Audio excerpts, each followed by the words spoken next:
Greetings, comrades. Welcome to All Power to the People podcast on Grown Folks Talking, Express Yourself Internet Radio via the Huddle Team app. We meet every Sunday at 12 p.m. Eastern Time. We discuss local, national, and global events that impact the material conditions of the people and provide viable solutions. We are here to find those tired of the way their lives are socially constructed. As Panthers, we use dialectic materialism. As Dr. Huey P. Newton stated, power is the ability to define phenomena and make it act in a desired manner. From combating the housing crisis to police patrols, we are the vanguard in place to serve our communities.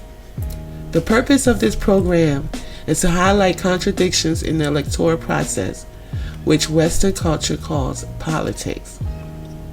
Politics is the struggle for resources. Participating in America's electoral process has only taken resources from the people and handed it to the oligarchs and the professional managerial class that serve them by maintaining the status quo through coercion. We know that power lies with the people, and it is our duty to organize and educate the community so that they can fight for their own liberation. So please, join us every Sunday at 12 p.m. You can join by downloading the Huddle Team app, join online, or call in. The app and joining online is free, but if you call in, standard messaging rates may apply. Links to the show will be provided in the caption. This is General Secretary Patience of the new Afrikan Black Panther Party, NAB-PP North. All power to the people. I'll be having conversation with people, and they'll be like, so what do we do? What is our option? How do we change our material condition? How do we change the reality around us? I mean, you can't do that. This is from our food program. I mean, so that's why I'm starting off like this, to show everybody like the things that you could do in the community. As Panthers, we come together in North to get this food to go out and give to the families that are starving. We all know, if we live in these communities, we know how hard times are. We are all going through it. We eat the same food too. We take the food in our home and we put them in our bellies. This is our during the school year, all year round. We don't have enough money to go build a school to be able to bring in all these children and stuff. We don't have all of that. But we can create an after-school program. And this is one of the ways we bring the kids in with the after-school program so they could come in for us to give them that knowledge, to teach them, and try to help guide them through this reality, through this world. Hey, you say they teach you about 9/11 in school? Yeah. What they teach you about 9/11? Why did the plane hit the buildings? You got to say it loud enough so I can hear you. The Muslim airjacked the plane and then they crashed shit into the Twin Towers. That's what they taught you, that the Muslims hijacked the plane? They told me. They didn't talk. That's okay. That's okay. Relax. The plane crashed into the Twin Towers. But why did they crash into the Twin Towers?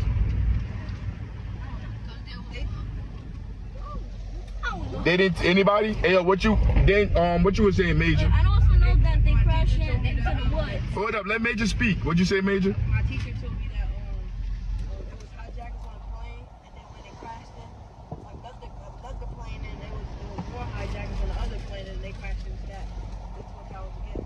But why did they crash into the Twin Towers? Because they wanted to go to New York. So they crashed into the Twin Towers to go to New York. They died to go to New York. They wanted to. The hijackers wanted to go to New York, but then they crashed into the Twin Towers. Oh, they wanted to go land in New York, but they crashed in the Twin Towers.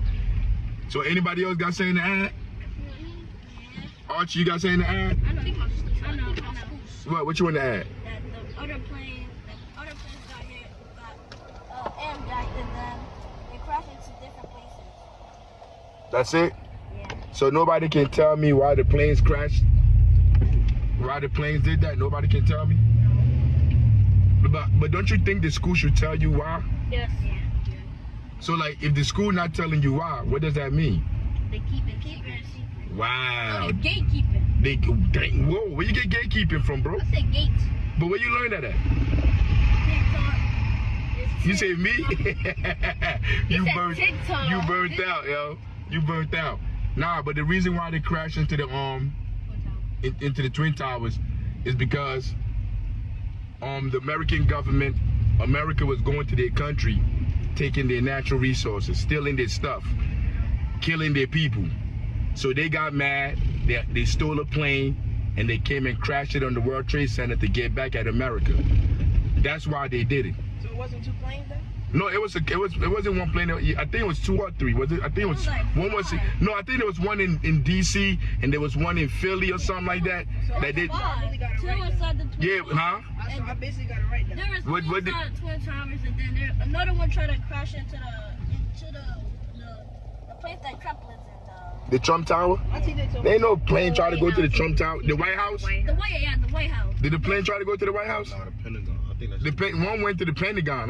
But Something like that. But these people be lying. The media be lying. The politicians be lying. So you never know what's true. But why they really did it, they said because America was going over to their countries and they were killing their people. They were taking their resources and they were putting military bases in their country. So that's why they did it. I mean, that's why they went over there and did it and stuff. They call that blowback. Like when you go to another country and you do stuff to them and then they come back over here and do something, like they call that blowback. it's like get back. Yeah, it's like get back. They should have did more. So imagine another country. You said they should have did more? They should have nuked them. Then we gonna die. If they nuke us, we gonna die. I don't wanna die. What if we wasn't alive at that time? But we gonna continue this later, y'all. I'm gonna holler at y'all. We gonna continue later. This is our summer basketball camp. It's going on right now. Every day from 9 to 1. We have this basketball camp that that the kids come out. Yo, it's all about organizing and finding ways to bring people out, bring the children out to be able to organize them.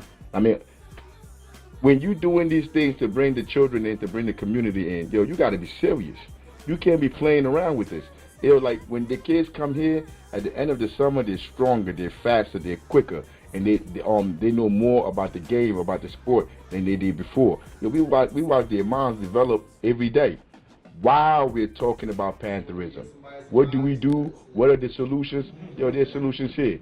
I mean, the solutions is organizing our own community, creating an economic base where we can be able to feed ourselves, take care of ourselves without having to bow down to somebody else, without having to beg somebody else for our humanity.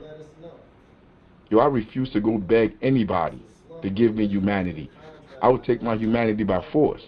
I understand I am not free. We understand we are not free as Panthers. There's no doubt in our mind if we are free or not.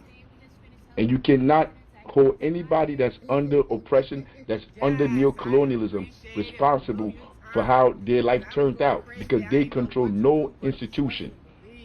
I mean, I often hear people say, like, the drug dealers, the worst thing in our community is drug dealers, because they're stupid. They're ignorant. They haven't educated themselves to understand the world around them. So they just open their mouth and regurgitate whatever they heard somebody else say. You're a fool. If you believe anything out here is your fault or our fault. Seriously. And I'm telling you, I work with the community all day and all night. And I know how ignorant the community can be. But I don't blame the people for the conditions they find themselves in. They have nothing to do with how anything is done materially in this world. They're just bystanders. The people that I hold accountable is those that know, the intellectuals. That's supposed to know better, but continue to usher our people into institutions of white supremacy, of imperialism, that will continue to exploit us. Tell our people to go vote. What are you voting for? I mean, who are you voting for? Who do they serve? They don't serve the people. They won't serve the people, or they won't survive in those institutions. Get your phone. It's my song. What's your son? Yo, for playing, huh? Get some from. Get some. Let me see. Hold it out, Bobby. Mira. Hold it out. Let me see. Yeah. Hold up. You got it? You like it? There we go. There we go. Wait, take you. You're welcome. What's your name? My name is Panther. What position you play? Like this. Oh, pitcher. You're the pitcher. You're a pitcher. Your children out here? No. I'm No. just watching. Oh, you just watching? You Yeah. just watching too? I like My name Afrika. Africa. Africa. Like the country. Yeah, the continent. Continent. Like Yeah, continent. Hold up. happy. Huh? Happy. Yeah. I'll come every year. I'll bring more stuff. Because there are a lot of times I'll come. I'll bring everything every year. Yeah, we just started. We've come in with the organization. The organization, New African the Black Panther party. So the Black Panther Party. So look, no politician, no rich person will take care of us. The only people that are going to take care of us is us. If we understand, if we understand that all we need to do is take care of each other, we're going to be good. Yeah, so you notice how all the companies, all the stores is owned by the gringos, Canada, Switzerland. We need to own it. We need to own everything so soon. You need to own stuff in Susua. You need to own Bailey's. You need to own Roomba. Yeah, we need to own all of that shit. Not nobody else. Do you understand what I'm saying? Yeah, man. But that's why I'm here. Everything we do is free. Everything is free. You don't pay. Yeah, you don't pay for nothing. I mean, this is my guy here. This is my guy, Subi. You know Subi? Yeah, this is my guy. He helped me out down here.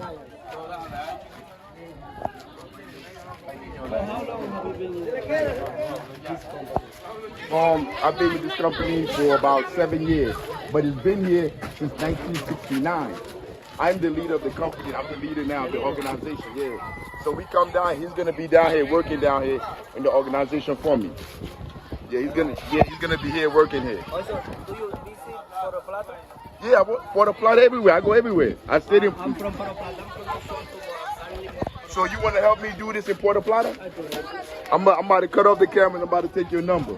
We're going to do the same thing. You know, the person that run the baseball, he helping me too. I live next to a baseball. Man, what's your name, man? Tell them your name, man. My name is Brian. I'm teacher of natural science. Natural science? Natural science. Oh, my God. I'm hitting a home run everywhere I go, man. Bobby, mira. Good? You good? There we go. Biology? My God. Hey, all power to the people. How you doing, man? I hope everybody's having a good Sunday. All power to the people. On Grown Folk Talking, express yourself. Every Sunday we come here and we try to understand why we do what we do, why we're doing the work we do in the community. And usually today we did something different. We did the intro after the 12 o'clock hour, because we usually put on the intro before we start the show. Most people don't get here on time, so we decided from now on we're going to play the intro when everybody gets here. But the reason for playing the intro is to answer a simple question. What do we do from here? Where do we go? How do we organize? What is the strategy? You know, if you watch that video, if you listen to that, I believe it was 9 minutes just now. If you listen to those 9 minutes, we explain exactly what we're about, why we do what we do. If you want to transform the community that you're in, you must build institutions. You see, I'm giving you the answer to the test. You ain't got to sit here for the next hour, 2 hours, listen to the show to understand what we're about. If you want to change the conditions in the community, you have to build institutions. How do I know that? Because I went to school to study how societies function and how they work. And the only way to change how people think and how they behave is to create and build institutions. What are institutions? Your school is an institution. Institutions are what make up a society. You need the school to educate people, or to tell them, not educate, to control how they think. That's what these schools are there for, to control how you think, what language you speak, so you can be serviceable enough for the people that control the society to use you to their benefits. School is an institution.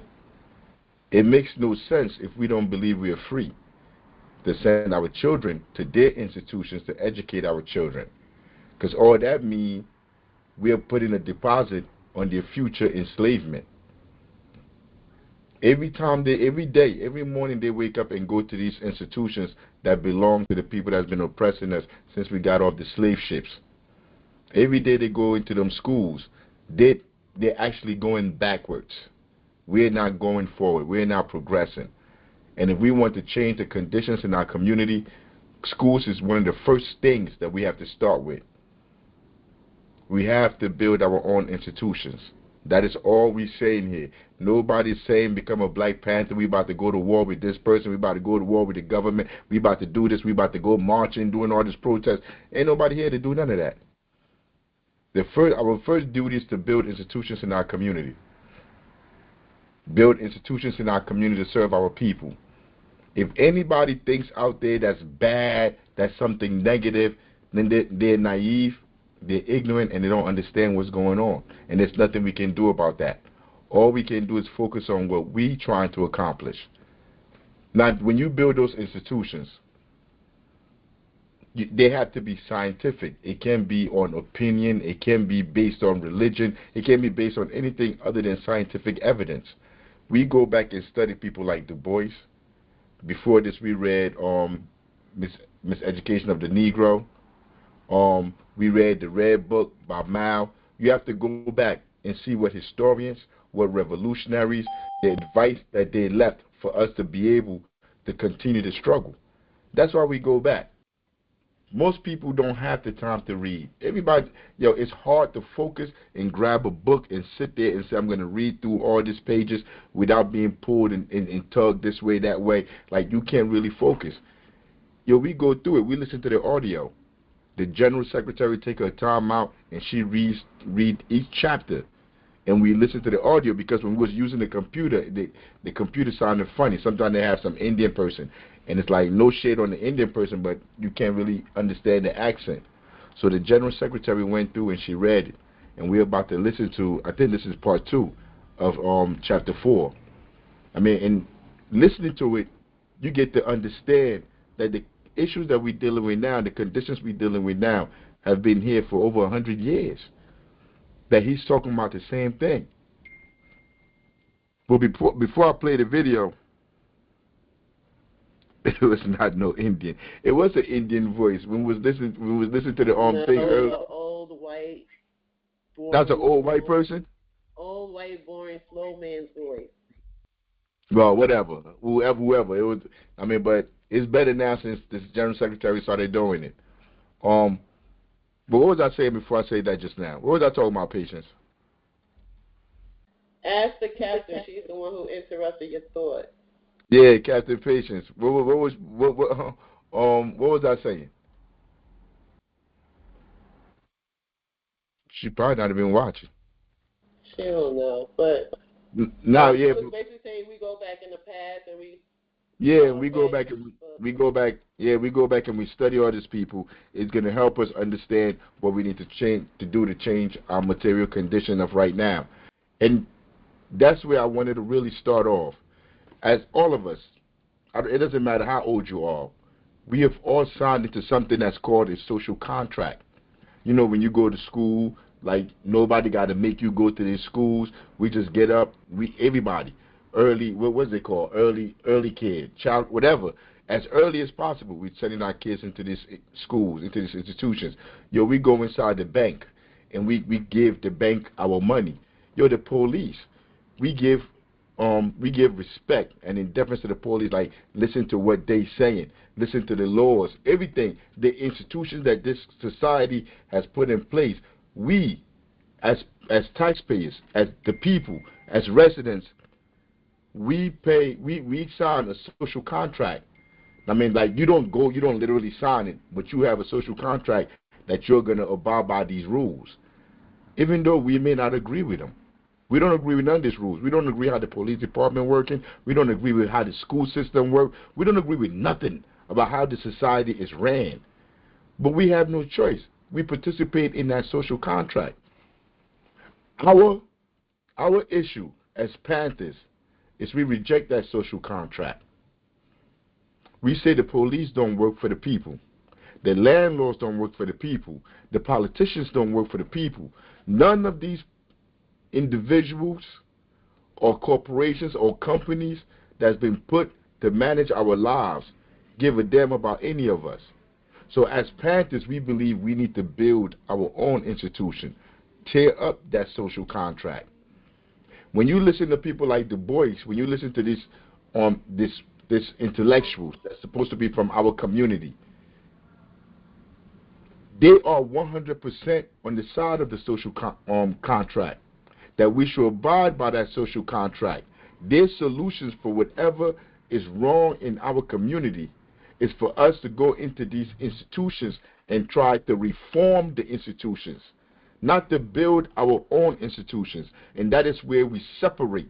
There's no reforming imperialism. There's nothing you can do to reform imperialism. And I wanted to have this quote before I started. I forgot to have the quote ready. But I really wanted to have the quote that we read from what was it? The Black Jacobins, where Toussaint was saying, Toussaint. This is when the Haitian revolutionary Toussaint, and he was saying how we should feel about imperialism, about Western nation, Western society, and he was saying that we shouldn't trust none of them. Like there's no oath, there's nothing, there's no deal, there's no law, there's nothing that they won't break to oppress people that can't defend themselves. That's what he said in the 1800s, early 1800s. That's what he wrote before the French killed them, before they tricked them, told them they wanted to sit down and talk, make a deal, whatever. He came there thinking like these people and talked. They arrested him, kidnapped him, took him to France, and he never saw Haiti another day in his life. They killed him over there, held him in a prison till he died.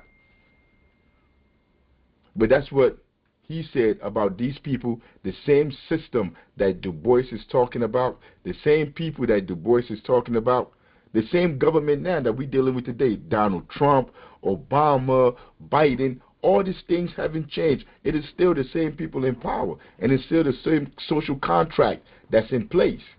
That's why when people still getting shot outside. Before they used to lynch them. 100 years ago, a while ago, they used to just lynch them, hang them on trees.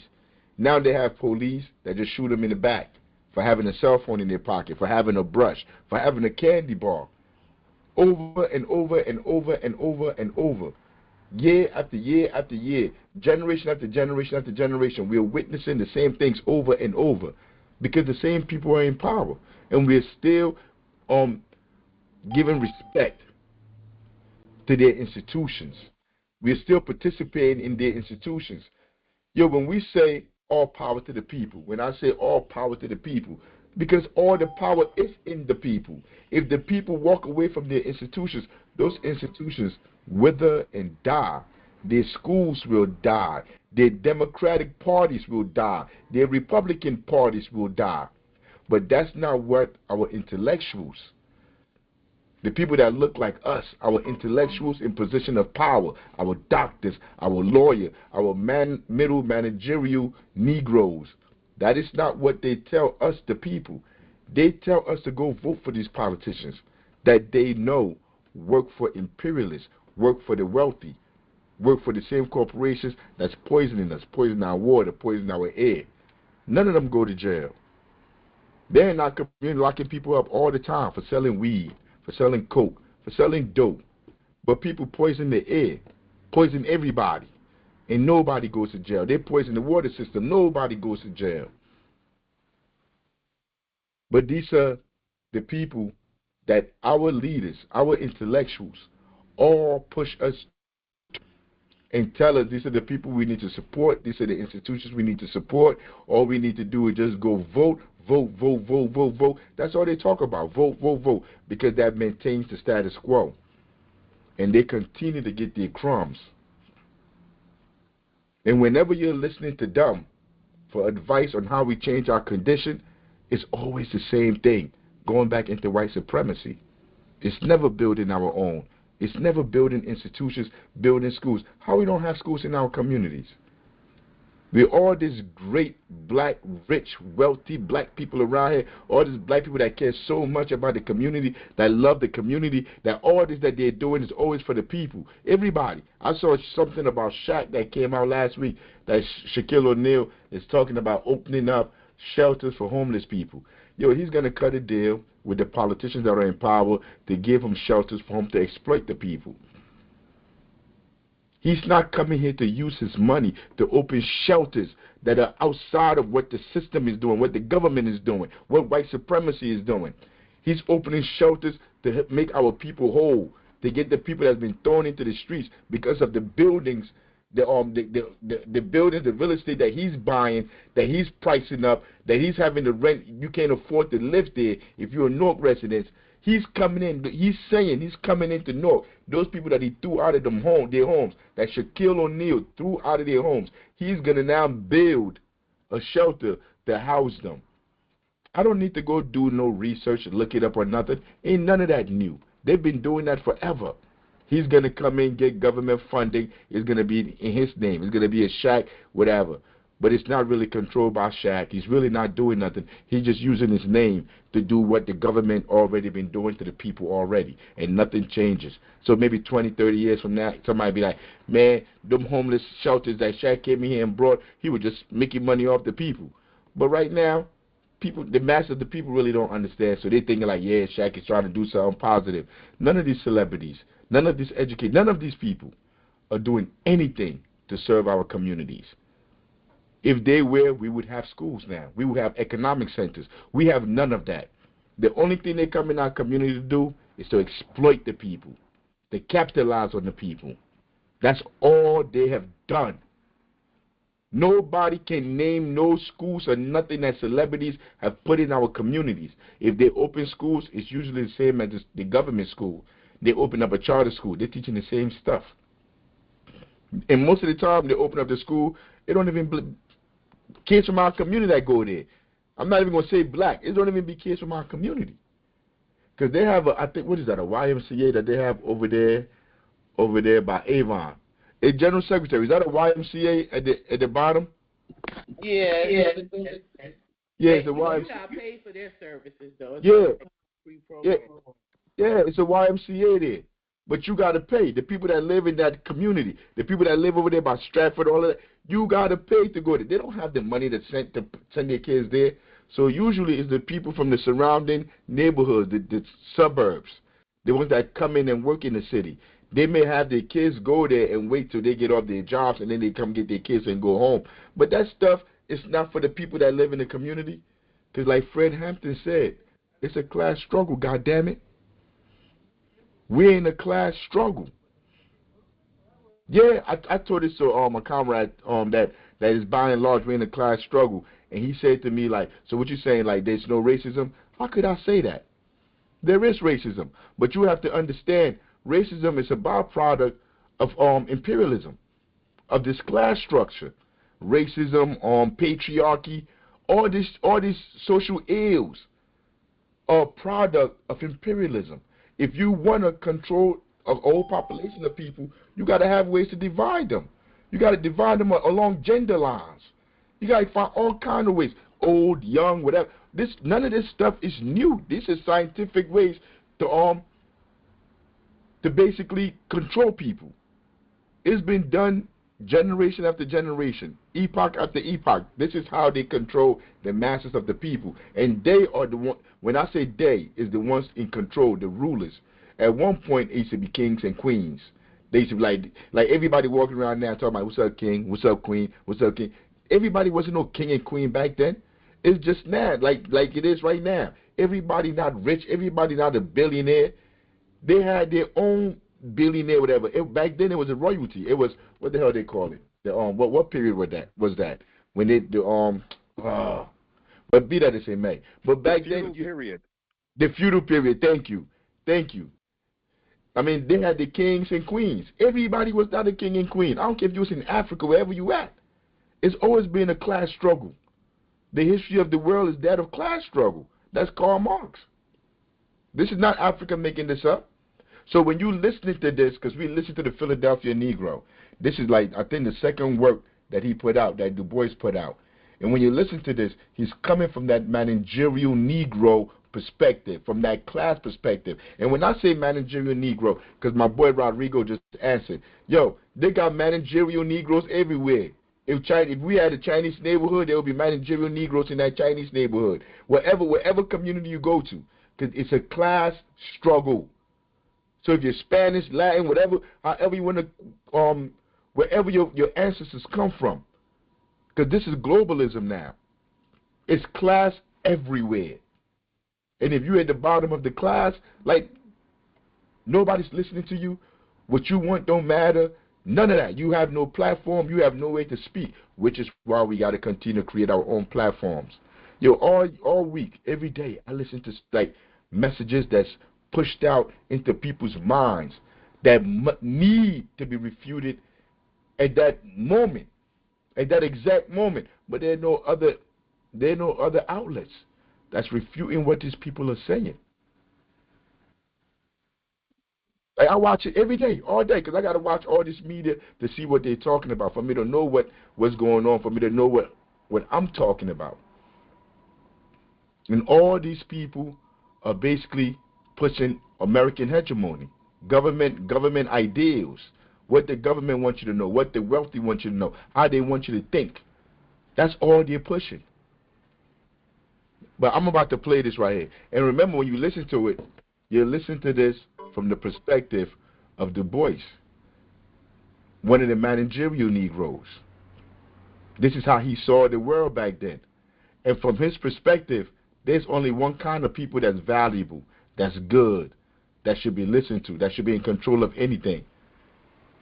Let me start. Remember, this is the General Secretary. She's reading chapter 4, the second half of it. The Philadelphia Negro, chapter 4, section 12. The influx of the freedmen, 1870 to 1896. The period opened stormily on account of the political rights newly conferred on black voters. Philadelphia city politics have ever had a shady side, but when it seemed manifest that one political party, by the aid of Negro votes, was so to oust the time-honored incumbents, all the lawless elements which bad city government for half a century had nurtured naturally fought for the old regime. They found this the easier since city toughs were largely Irish and hereditary enemies of the blacks. In the spring elections of 1871, there was so much disorder and such poor police protection that the United States Marines were called on to preserve order. In the fall elections, street disorders resulted in a cold-blooded... Yeah, you heard that? What was it? Was it 1871? The United States Marine were called in to preserve order. Ain't that what Trump doing in D.C. right now, calling the National Guards in? Like, they act like these people have never done none of this before. Like, the media act like all this stuff is new. It never happened before. We in 1871. This is before they had their Civil War. This is before the end of the Civil War, I believe it was 75. And they're telling you that they had to bring in the Marines because the conditions haven't changed. The conditions have always been like this. Assassination of several Negroes, among whom was an estimable young teacher, Octavius V. Cato. The murder of Cato came at a critical moment. To the Negroes, it seemed a revival of the old slavery time riots in the day when they were first tasting freedom. To the better classes of Philadelphia, it revealed a serious state of barbarism and lawlessness in the second city of the land. To the politicians, it furnished a text and example which was strikingly effective and which they did not hesitate to use. The result of all of this was an outburst of indignation and sorrow, which was remarkable, and which showed a determined stand for law and order. The outward expression of this was a great mass meeting attended by some of the best citizens, and a funeral for Cato, which was perhaps the most imposing ever given to an American Negro. Footnote number 24. The following account of an eyewitness. Yeah, before we go into that footnote, see, I tell you, when I'm listening to this stuff, when I'm reading a book, I always have a pen, a book next to me, and I write down stuff that I hear that pique my attention, that I want to go look up. And I always look it up. I always do my own research. Because, like, when I'm reading, I'm not reading the book as a chore. I'm reading because I want to know. So when he's talking about Cato, I want to know. The Cato that everybody came to come see, that everybody felt so bad about, what kind of person was this Cato? You see, before I even go look it up, I know who Du Bois is. I know where his mentor at. I know how he becoming. So I already know it's a sellout person. But I need to go look it up to make sure. It ain't nobody like Nat Turner. that's saying like we done with these people. We need to liberate ourselves and get away from these people. He ain't talking about nobody like that. So I went and go looked up Cato, Octavius Valentine Cato. Now you see, this is on Wikipedia. If I'm doing a scientific thing where I got to write a paper, I wouldn't use Wikipedia. You can't. Wikipedia is not whatever. Be that as it may, I'm about to read it. Born February 22nd, 1839, October 10th, 1871 is when he died. That's when they killed him, when they shot him. Was an American educator, intellectual, and civil rights activist. He became principal of male students at the Institute for Colored Youth, where he had also been educated. Born free, you see, like when you read it, stop right there. He was a principal at the School for Colored Youth. What we just said about those institutions, when black people like build it or whatever, the institutions, they always push the same agenda of imperialism or whatever. Yo, this school he was going to was founded by Quakers. Quakers also had slaves. Quakers came over and slaughtered the Indians. Yo, those were the schools that they gave, like that they built to condition and train their black Uncle Toms and traders that will come back into the community and instill the values of those imperialists into the people. So they built these schools to teach these often what they call them. They called them mulatto back then, but half black, half white kids like that. Maybe the master slept with their mother and they had the kid, and be that as it may.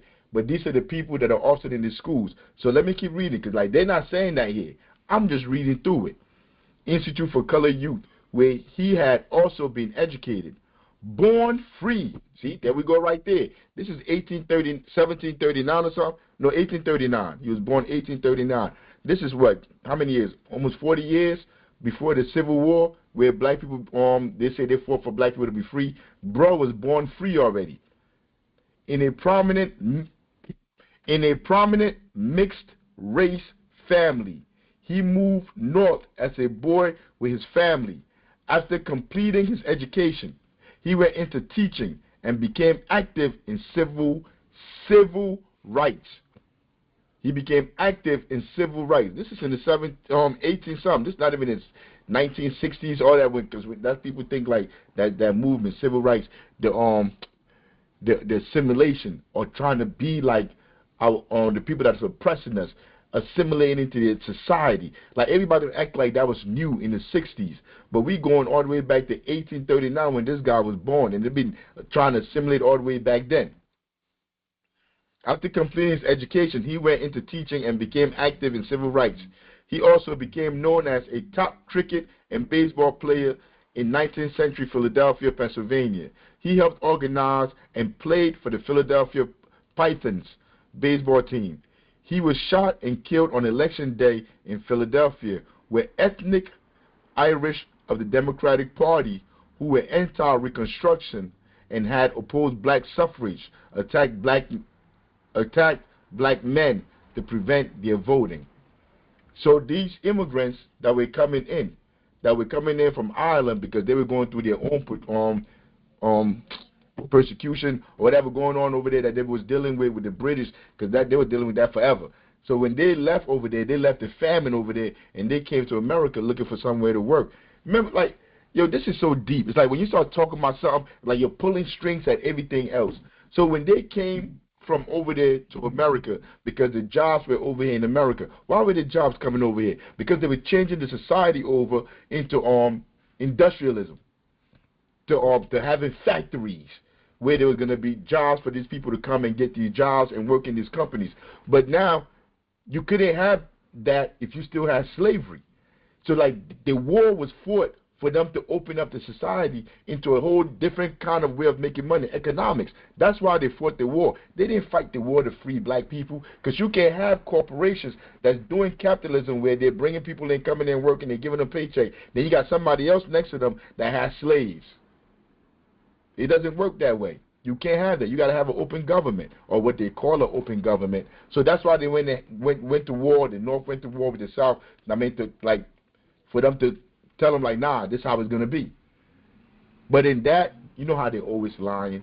saying like they're going to Afghanistan to free women, they're going to Iraq to free the people over there, they're going to Libya to bomb the president, kill Gaddafi to free the Libyan people. They're always lying. So they lied to the Negroes and told the Negroes, yeah, we're fighting this war for you.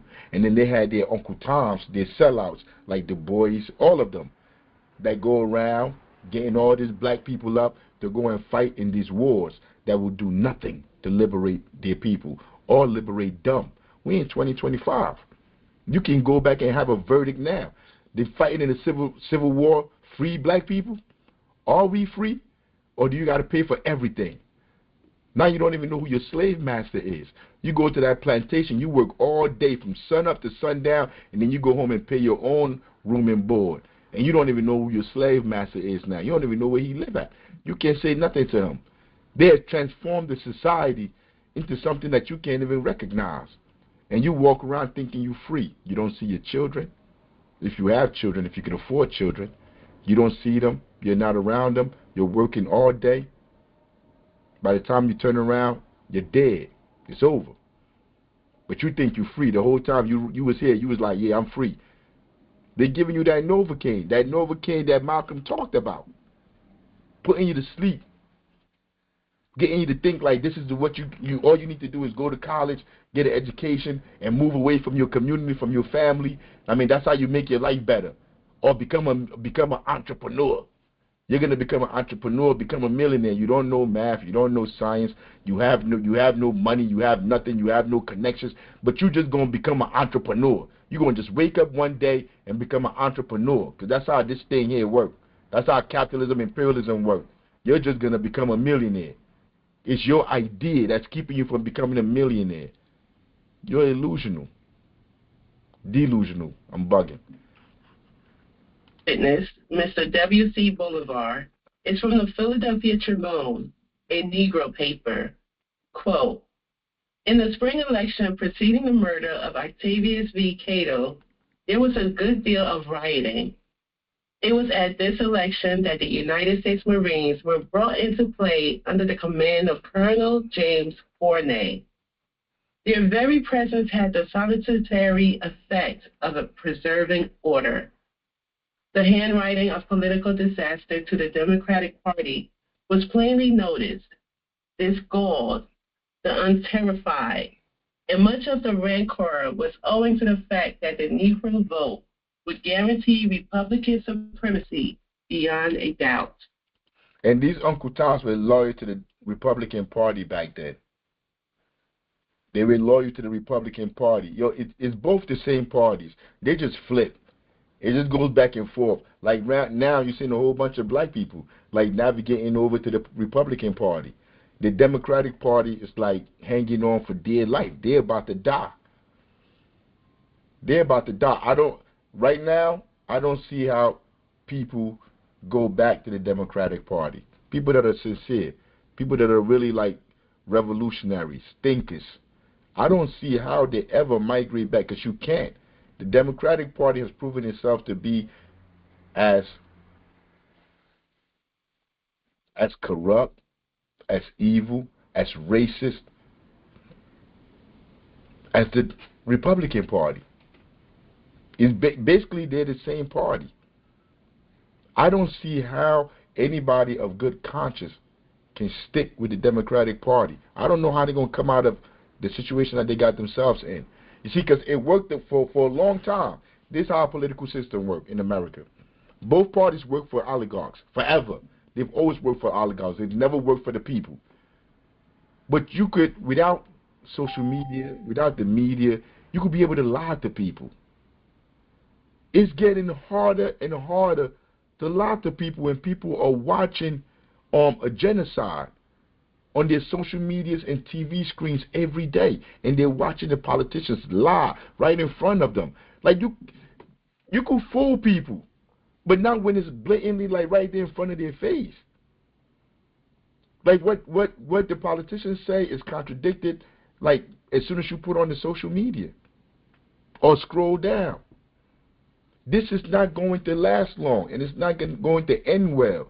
Because once the people wake up, that's when you start to have the revolutions, the civil wars, and all this stuff, this turmoil. People are waking up. And the only way this is going to end up is going, you know where. I already said it.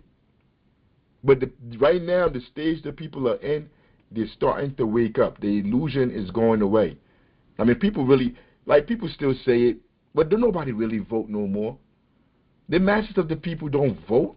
It's a small percentage of the people. Like right now in North New Jersey, when they have elections, like 3% of the people vote. 3%. And then out of 100% of the people in North, if only 3%, 4% of the people voting, that's not the people voting for nobody to be their leader. These institutions have just been in place for so long. They're just there. But the people don't respect them. The people don't even go there for help anymore because they know there's no help when you go there. The people don't trust these institutions. So if you're a historian, if you're a sociologist, you understand the conditions that we're in and where we're going from here. It doesn't get better. It gets worse and worse and worse. That is why we need to have our own media to get our voices out there, to reach people, to talk to people, to tell them what we need to do. That's why we started out the whole video from the beginning, showing what you could do in the community, how we should build our own institutions, how we can feed each other, how we can, we have schools without having schools. In the summertime, we have the children all day because the parents still got to work. They need places to send them. You know these city charge people to bring their kids to the camps? These are camps, these are gyms and everything that we pay for as taxpayers to have them things erected and put in our communities. But they charge the residents to send their kids to these spaces. As Panthers, we don't charge. We build the program, the institution, and we allow the community to attend for free. Because you got to build it first. The people got to see it. They got to see it working first. They got to see it in place before they really believe and come to it. Because they've been bamboozled and hoodwinked so long by the government, by these people in power. They don't know what's real and what's not. Even when Cato had a narrow escape through a bullet shot at Michael Marr, an ardent Republican whose place of business was at 8th and Lombard Streets. This assault was instigated by Dr. Gilbert, whose paid or coerced hirelings did his bidding. The mayor, D.M. Fox, was a mild, easygoing Democrat. Yeah, don't miss that. Who paid for it? It was a doctor. There's a doctor that paid for it. All of this stuff, like people, the average people don't just get up and just go start trying to hurt people, trying to do whatever. A mob don't start like that. None of this. The people have to be organized to do whatever they're doing. You heard what they said. A doctor was the one that organized those people to go out and start shooting at the black people that are going out there talking about they're going to go vote. That was trying to enter the system. The mayor, the police, everybody in cahoots with it. But these people, the smartest one amongst us, they're telling us this is what we need to do if we want to survive. Even though they know the system doesn't even want us to be part of it. They refuse to build our own system because they lack the courage. After a while, Du Bois left. Du Bois left America. Like, after a while, he couldn't, I guess he woke up. I guess he woke up to the contradictions because everything he knew at this point when he was writing this book was basically from Western ideology, from going to Harvard. Boy, he even went to Germany. Think about it. He went to Germany at 18-something to go over there to go get educated because Germany had the best schools. That's where intellectualism, everything was in Germany. That's where the best everything was. So he even went out there after graduating Harvard. He went out there. Just imagine what he learned at Harvard. How racist Harvard was back then. Then when he went to Germany. Just imagine all the stuff they pumped in his head. That was before he came here and started writing this book. And all the stuff they pumped in his head, he wrote this book. Like, what he saw out of his eyes in the society, the only way he knew how to rationalize it or fix it was from the stuff he read. He knew in his mind from Germany, from Harvard, from all these elite white schools and stuff he went through. So when he saw the poor people, the people that were starving, that were on the streets, They wouldn't have drug dealers on pimp, hoes, whatever they had out there. From his perspective and what he learned, they were the problem, not the society around them that created the circumstances to produce those people. And he was a sociologist too. That's the crazy part. I mean, I know Du Bois really. Like, I started reading them when I went to school to become a sociologist. I mean, as a sociologist, I guess, but it's what you learn. It's the stuff you had in this mind. But let's carry on. Who seemed a puppet in the hands of astute, conscienceless men. The night prior to the day in question, October 10th, 1871, a colored man named Gordon was shot down in cold blood on 8th Street. The spirit of mobocracy filled the air, and the object of its flame seemed to have been the colored men. A cigar store kept by Morris Brown Jr.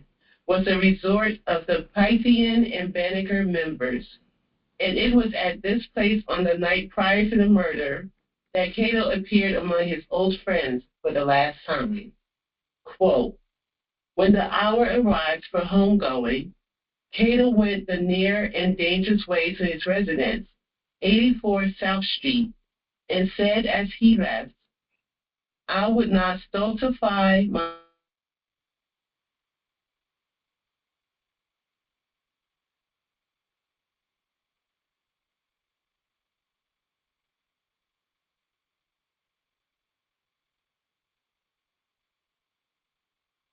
places in the fourth ward and secured it. Intimidation and assaults began with the opening of the polls. The first victim was Levi Bolden, a playfellow as a boy with the chronicler of these notes. Whenever they could conveniently catch a colored man, they forthwith proceeded to assail him. Later in the day, a crowd forced itself into Emmeline Street and battered in the brains of Isaac Chase, going into his home, wreaking their spite on this defenseless man in the presence of his family. The police force was democratic and not only stood idly by, but gave practical support. They took pains to keep that part of the city not in the bailiwick of the rioters from knowing anything of what was transpiring. See, like, they know. They understand how the police department works with the system to hold the people back, to oppress the people. See, they know. None of this stuff is new. None of it is new. Cato voted and went to school, but dismissed it after realizing the danger of keeping it open during usual hours. Somewhere near 3 o'clock, as he neared his dwelling, 2 or 3 men were seen to approach him from the rear, and one of them, supposed to have been either Frank Kelly or Reddy Dever, pulled out a pistol and pointed it at Cato. The aim of the man was sure, and Cato barely made it around a streetcar before he fell. This occurred directly in front of a police station, into which he was carried. The news spread in every direction. The wildest excitement prevailed, and not only colored men, but those with the spirit of fair play, realizing the gravity of the situation, with a divided sentiment as to whether they ought to make an assault on the fourth ward or take steps to preserve the peace. The latter prevailed, and the scenes of carnage but a few hours back, when turbulence was supreme, settled down to an opposite state of almost painful calmness. And you know who calmed the people? Know who calmed the people? The same class of people. They were talking about running in there, running into that 4th precinct, whatever, to run in it. You know who calmed them? The middle class black folks. Told them people like, nah, this is not how we do it. We got to let the courts handle it. We got to go through the courts. And why did they kill him? Why did they shoot him down? Because he was trying to assimilate into their government, trying to assimilate into their institutions. Why won't you just go build your own institutions? All that education, all those resources y'all had. Why must you be trying to get inside their institutions? Why you got to get inside their institutions? Because it's easier that way. You stay at the top of the food chain when you get people to try to buy into their institutions, because that's what they pay you for. That's what they send you away to school for. That's what you work in their schools for, to get other black folks to believe in their institutions. Instead of accepting the fact that these people will never see you as equal. I found it. This is what Toussaint said. Like, if you don't understand the people that you're dealing with, Toussaint knew French, British, and Spanish imperialists for the insatiable gangsters that they were. That there is no oath too sacred for them to break. No crime, deception, treachery, cruelty, destruction of human life and property which they would not commit against those who could not defend themselves. Yo, that's how I see the government. That's how I see the politicians. That is how we should all see them. There's no trust in these people. You can't cut no deals with none of these politicians. Yo, how many deals? Yo, Trump been in president. Yo, he been president less than a year. Yo, I can rattle off probably like 3 things he done lied about. Deals he done broke with the Palestinian people with the ceasefire. Yo, before he even became president, yo, they announced that there was a ceasefire. They announced there was a ceasefire. Let me show you something. I was going to wait to show you this, but I'm going to show you now. They announced there was a ceasefire. This look like a ceasefire to you? This look like a ceasefire? Yo, they just dropped a bomb on this building. This is what Nazi Israel is doing, bombing a rescue team at Al-Nasser Hospital in Gaza. So they bombed the hospital.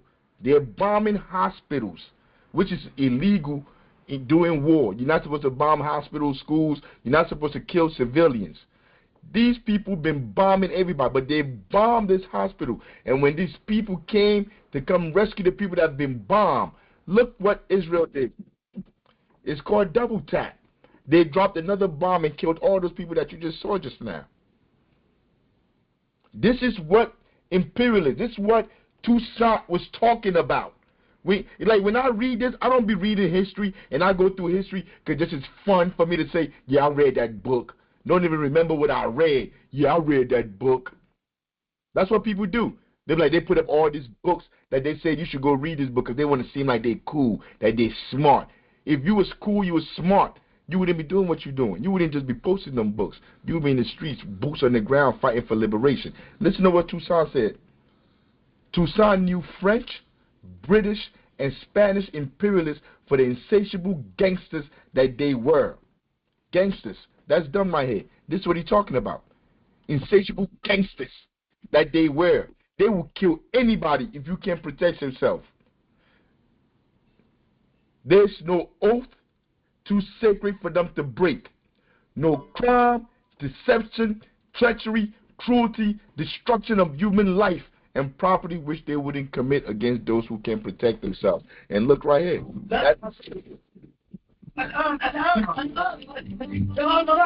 When there's video now of people seeing this all around the world, people seeing what they're doing, they'll come out and say, we're going to have an investigation. You think people are stupid? People around the world catching on, seeing all of this. Don't nobody feel sorry for Jews no more. I know everybody's saying Israel, Israel, Israel, but like when people see this, they think Jews. They're not thinking Israel. And to keep it a buck with you, most Jewish people agree with them. Like, keep it a buck with you. When you see the Jews, wherever you at, I'm in Newark, New Jersey. When you see the Jewish people walk around with their little yarmulkes and all of that stuff, ask them. They agree. The ones that the landlords, the slumlords in all our community, they agree with what they're doing over there in Palestine. They agree with the government of Israel. So I'm not going to jump on here and be like, yo, we just talking about Israel, all Jewish people. Yeah, all Jewish people. I understand that. All white people ain't bad either. Like, yeah, I understand that. Everybody ain't bad.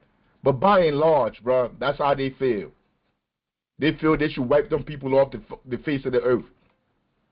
And now because there's pressure, everybody's seeing it, they don't want to admit it. Yeah, when I see them walking around, I ask them if they're Zionists. I ask them because I know how that make them feel. Because they're scared. They're scared of when people find out and when people understand what's really going on. They don't want that. They don't want that.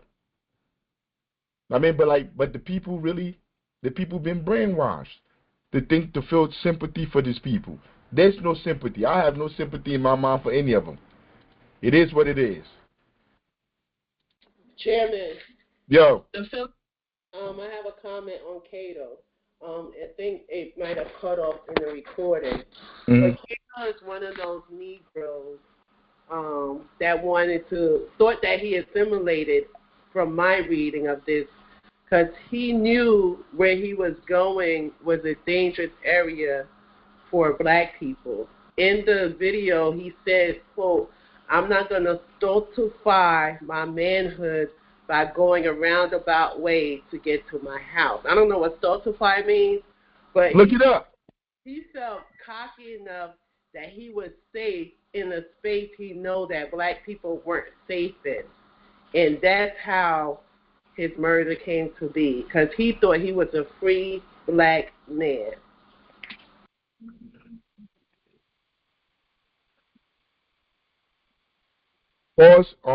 Stultify, cause to lose enthusiasm and initiative, especially as a result of a tedious or restrictive routine.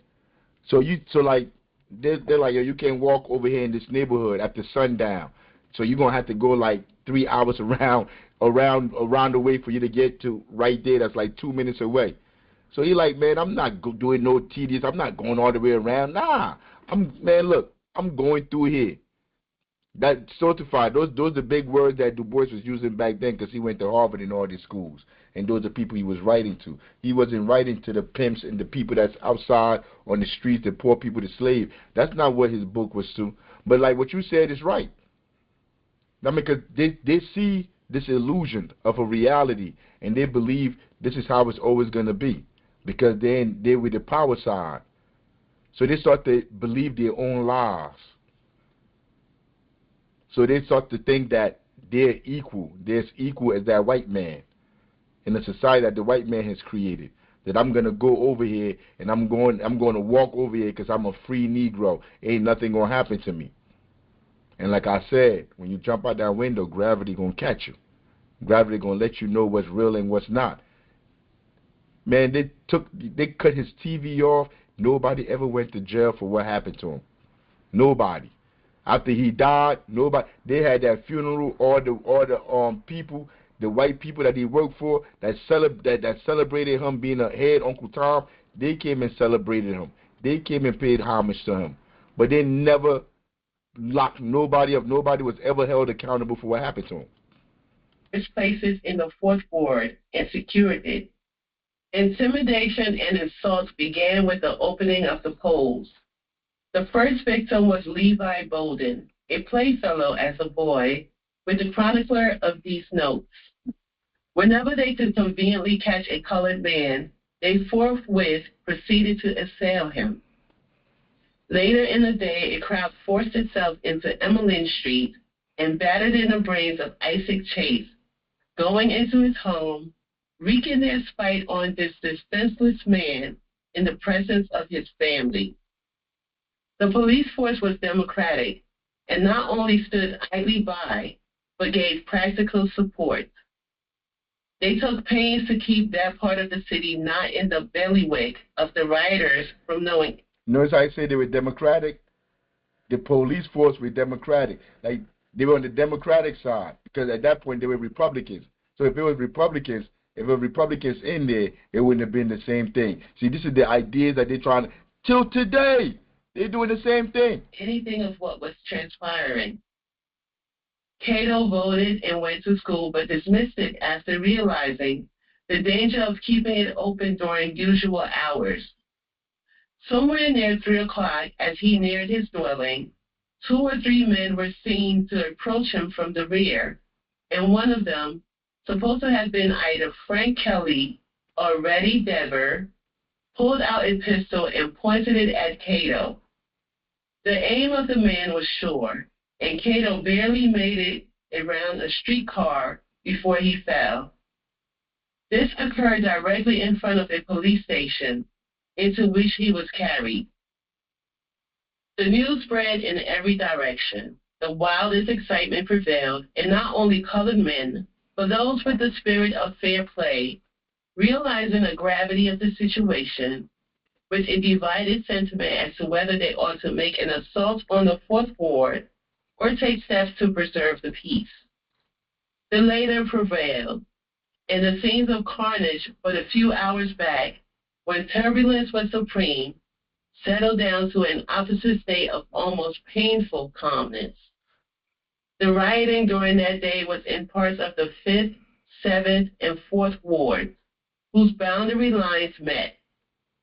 It must not be supposed that the colored people were passive when attacked, because the records show an eye for an eye and a tooth for a tooth in every instance. No pen is graphic enough to detail the horrors of that day.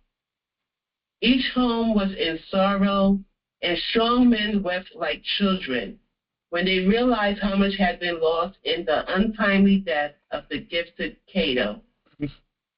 Men who had sat quietly unmindful of things not directly concerning themselves were aroused to the gravity of the situation.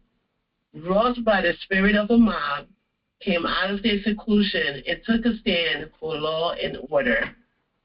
It was a righteous public sentiment that brought brute force to bay. The journals not only here, but the country over, with one voice condemned the lawless acts of October 10, 1871. Sympathetic public gatherings were held in many cities, with the keynote of condemnation as the only true one. Here in Philadelphia, a meeting of citizens was held, from which grew the greater, held in National Hall on Market Street below 13th. The importance of this gathering is shown by a list of its promoters.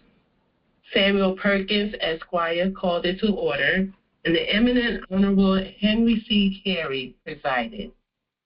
Among some of those in the list of...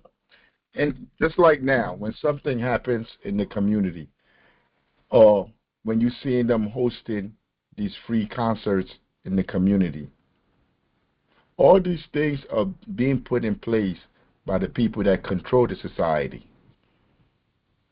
This is not put in place by the people. Like when the mayor has his 24 hours of peace, all of that is paid by the government. The mayor's not paying for the 24 hours of peace. All the celebrities that they bring in to come perform to get you to forget about the gentrification, the police abuse, how everything is, the hell that you're catching. When they bring this bread and circuses in, the mayor don't pay for that. Nobody at City Hall pay for that. They're only doing these things to try to distract you, because they know they must distract you to keep the illusion going. It's the same thing here. All these people that put this together for the people to come mourn, and then they held this up. They held them up as somebody for the people in the hood, people in the poor people, the slaves, the one in the streets. They held him up like this is what you're supposed to strive to be like Obama, like a Ras Baraka. What's the dude from D.C., from Maryland? What's the governor's name? Westmore. Cornel West. Like these are all the people that they say like, yeah, these are the what's the other one name? Patience, what's his name was talking about him? He came down to the to come tell people how to finance. John Hope or something. Yeah, John Hope. Like, listen to the advice this Negro gave. You see, like, I'm here and I'm talking to you and I'm saying, yo, let's pull our resources together. We all on the plantation. Let's pull our resources so while you at work, there's somebody over here taking care of your kids. We have programs. We have schools that teach our children. We can pull our resources to do that. You see, don't that makes sense? Like, it could happen. Yo, John Hope Bryan said, you should go get an insurance policy and then die. And then after you die, the money that you get from the insurance policy, your children should go get a house. And then a few years from that, they should flip that into another house. Yo, like, this is the insane things that these people stand in front of us and say to us because nobody would smack the shit out of them. John Hope Bryan would never stand in front of me and say that because he'd be picking his teeth off the floor. Yo, there's no revolution or anything around here that demand me going to go die. I should go die. No, but first I got to get the insurance that I'm paying into. So I got to go buy insurance, pay into the insurance, and then die. And then maybe later, a couple of generations, somebody is... You a clown. and you think I'm a fool. As if the society around me, imperialism around me, has nothing to do with none of that. Because you could go get that insurance, and when you die, they ain't giving you nothing. There's nothing you could do about it. That's what they do. That's why a dude walked up in New York and cut dude television off, shot him right in the head, took his head off. With a gun he made at home, they said. Because the insurance company shicey too. All of it is just a wall put in front of your eye to deceive you. But that's what John Hope Bryan say. You should go die, go get an insurance policy. If you Google it, you see that. But these are the respectable people. These are the people that Du Bois will be looking at as the respectable people in the community. All the traitors. The ones that work with the state, with empire, to keep their boot on our neck. These are the people that they hold up. All these people to me are traitors. I see them, there's nothing worse than a traitor. You're lower than a rapist in my book. A traitor, you betray your whole people to go work for the people that's oppressing your people. You're worse. You're the worst. You're worse than slime, than dirt on the bottom of anybody's shoe.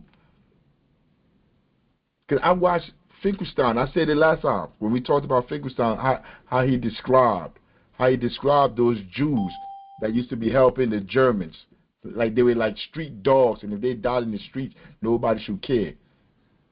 That's what he said. Even though he celebrated people like Lawrence Ham, who I think is a street dog.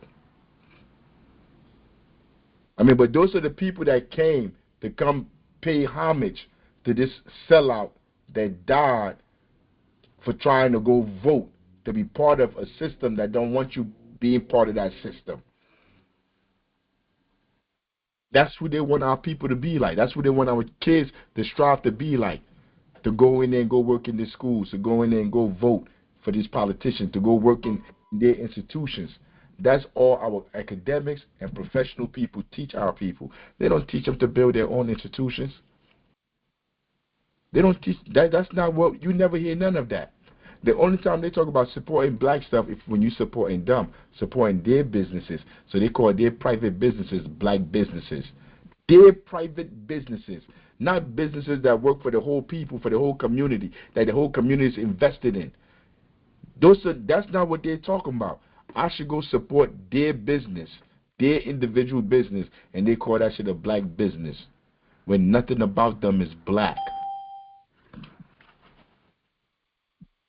Vice Presidents were Honorable William M. Meredith, Gustavus S. Benson, Alex Biddle, Joseph Harrison, George H. Stewart, J. Effingham Fell, George H. Booker, Morton McMichael, James L. Claghorn, F.C. and Benjamin H. Brewster, Thomas H. Powers, Hamilton Diston, William B. Mann, John W. Fournay, John Price Witherill, R.L. Ashurst, William H.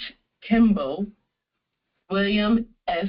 Stokely, Judge Mitchell, Generals Collis and Sickle, Congressman Kelly, Armour, Myers, Creeley, O'Neill, Samuel H.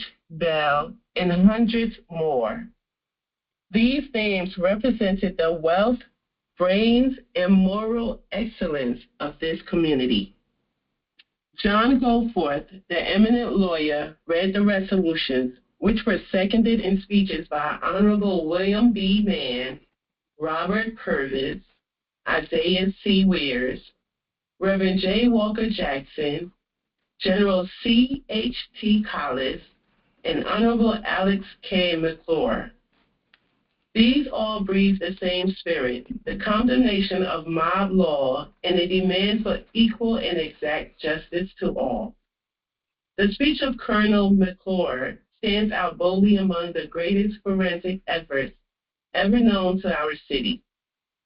His central thought was, the unwritten law, which made an impression beyond my power to convey. In the meanwhile, smaller meetings were held in all parts of the city to record their earnest protest against the brute force of the day before. That was the end of disorder in a large scale here. On the 16th of October, the funeral occurred. The body lay in a state at the armory of the 1st Regiment, Broad and Race Street, and was guarded by the military. Not since the funeral cortege of President Lincoln had there been one as large or as imposing in Philadelphia. Outside of the 3rd Brigade, NGP detached commands from the 1st Division and the military from New Jersey. There were civic organizations by the hundreds from Philadelphia, to say nothing of various bodies from Washington, Baltimore, Wilmington, New York, and adjacent places. All the city offices were closed beside many schools. City councils attended in a body. The state legislature was present. All the city employees marched in line, and personal friends came from far and near to testify their practical sympathy. The military was under the command of General Louis Wagner, and civic bodies marshaled by Robert M. Adger. The pallbearers were Lieutenant Colonel Ira D. Cliff, Majors John W. Simpson, and James H. Crocker, Captains J.F. Needham and R.J. Burr, Lieutenants J.W. Dighton, W.W. Morris, and Dr. E.C. Howard, Major and Surgeon of the 12th Regiment. This is but a mere glance backward at the trying days of October 1871, and is written to refresh the minds of men and women of that day, as well as to chronicle a bit of sad history that this generation may be informed. And so closed the career of a man of splendid equipment, rare force of character, whose life was so interwoven with all that was good about us, as to make it stand out in bold relief as a pattern for those who have followed after. End quote. End of footnote 24. Incident and the general expression of opinion after the war showed a growing liberal spirit toward the Negro in Philadelphia. There was a disposition to grant him, within limits, a man's chance to make his way in the world. He had apparently vindicated his right to this in war and his ability for it in peace. Slowly but surely, therefore, the community was disposed to throw off the trammels, brush away petty hindrances, and to soften the harshness of race prejudice, at least enough to furnish the new citizen the legal safeguards of a citizen and the personal privileges of a man. By degrees, the restrictions on personal liberty were relaxed. The streetcars, which for many years had sought by every species of prescription to get rid of colored passengers or carry them on the platform, were finally compelled by law to cancel such rules. The railways and theaters rather tardily followed, and finally, even the schools were thrown open to all. A deep-rooted and determined prejudice still remained, but it showed signs of yielding. It cannot be denied that the main results of the development of the Philadelphia Negro since the war have, on the whole, disappointed his well-wishers. They do not pretend that he has not made great advance in certain lines, or even that in general he is now better off today than formerly. They do not even profess to know just what his condition today is. And yet there is a widespread feeling that more might reasonably have been expected in the line of social and moral development than apparently has been accomplished. Not only do they feel that there is a lack of positive results, but the relative advance compared with the period just before the war is slow, if not in actual retrogression. An abnormal and growing amount of crime and poverty can justly be charged to the Negro. He is not a large taxpayer, holds no conspicuous place in the business world, or the world of letters, and even as a working man, seems to be losing ground. For these reasons, those who, for one purpose and another, are anxiously watching the development of the American Negro desire to know first how far these general impressions are true, what the real condition of the Negro is, and what movements would best be undertaken to improve the present situation.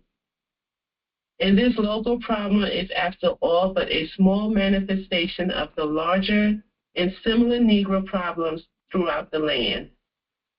For such ends the investigation, the results of which are here presented, was undertaken.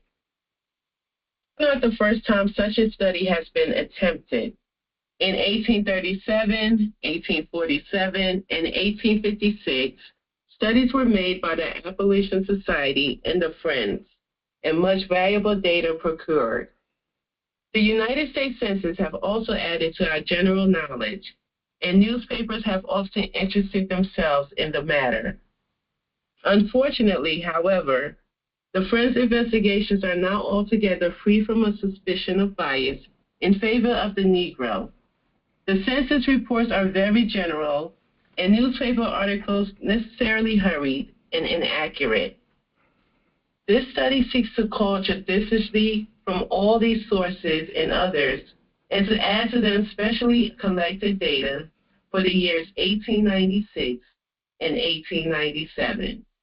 Before, however, we enter upon the consideration of this matter, we must bring to mind four characteristics of the period we are considering. 1, the growth of Philadelphia. 2, the increase of the foreign population in the city. 3, the development of the large industry and increase of wealth. And 4, the coming in of the Southern freedmen's sons and daughters. Even Philadelphians hardly realize that the population of their state-owned city has nearly doubled since the war, and that consequently it is not the same place, has not the same spirit. He don't even sound like he see himself as black. He sound like some black dude that they have working on ESPN, some uppity black guy born anywhere USA that went to all these private institutions that they got working on CNN talking about the conditions in the community. That's exactly how he sound.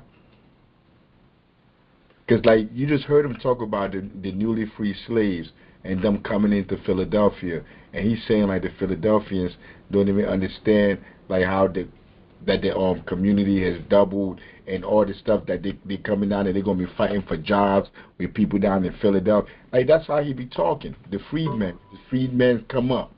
The freedmen. He not saying when black people, when our brothers. That's not how he coming. That's not how he coming at all. But it's the same thing that go on now when we listen to these fake intellectuals talk about the conditions in our community. They don't sound like they from us. They just say what we all know to be true already. As formerly, new men, new ideas, new ways of thinking and acting have gained some entrance. Life is larger, competition fiercer, and conditions of economic and social survival harder than formerly. Again, while there were perhaps 125,000 foreign-born persons in the city in 1860, there are 260,000 now, not to mention the children of the former born here. These foreigners have come in to divide with Native Americans the industrial opportunities of the city and have thereby intensified competition. Thirdly, the Native Americans he's talking about is like people that were born here. He's not talking about the Indians and stuff. Well, you know what I mean. He's not talking about them. He's talking about that. He's talking about the Irish. They're still talking about immigration. You see, he's not talking about imperialism. Du Bois is not focused on imperialism. He got to know about imperialism. He can't be that naive, that ignorant. But he's talking about all the symptoms of imperialism. Not once has he said anything about the government, the system at hand that's causing all these things to be. He's only trying to side with the people that's trying to force assimilation on the masses of the people. That's where he's coming from. That's what I'm getting. We in chapter 4. New methods of conducting business and industry are now rife. The little shop, the small trader, the house industry have given way to the department store, the organized company, and the factory. Manufacturing of all kinds has increased by leaps and bounds in the city, and today employs 3 times as many men as in 1860, paying $300 million annually in wages. Hacks and expressmen have turned into vast interurban businesses. Restaurants have become palatial hotels. The whole face of business is being gradually transformed. Finally, into this rapid development have precipitated themselves during the last 20 years 15,000 immigrants, mostly from Maryland, Virginia, and Carolina, untrained and poorly educated countrymen, rushing from the hovels of the country or the cottages of country towns, suddenly into the new, strange life of a great city, to mingle with 25,000 of their race already there. What has been the result? No. There was a small riot in 1843 during the time of Mayor Swift. In 1832 began a series of literary societies, the Library Company, the Banneker Society, etc., which did much good for many years. The first Negro newspaper of the city, the Demosthenian Shield, appeared in 1840. Among men not already mentioned in this period should be noted the Reverend C.W. Gardner, Dr. J. Byers, the dentist, James McCrummell, and Sarah M. Douglas. All these were prominent Negroes of the day and had much influence.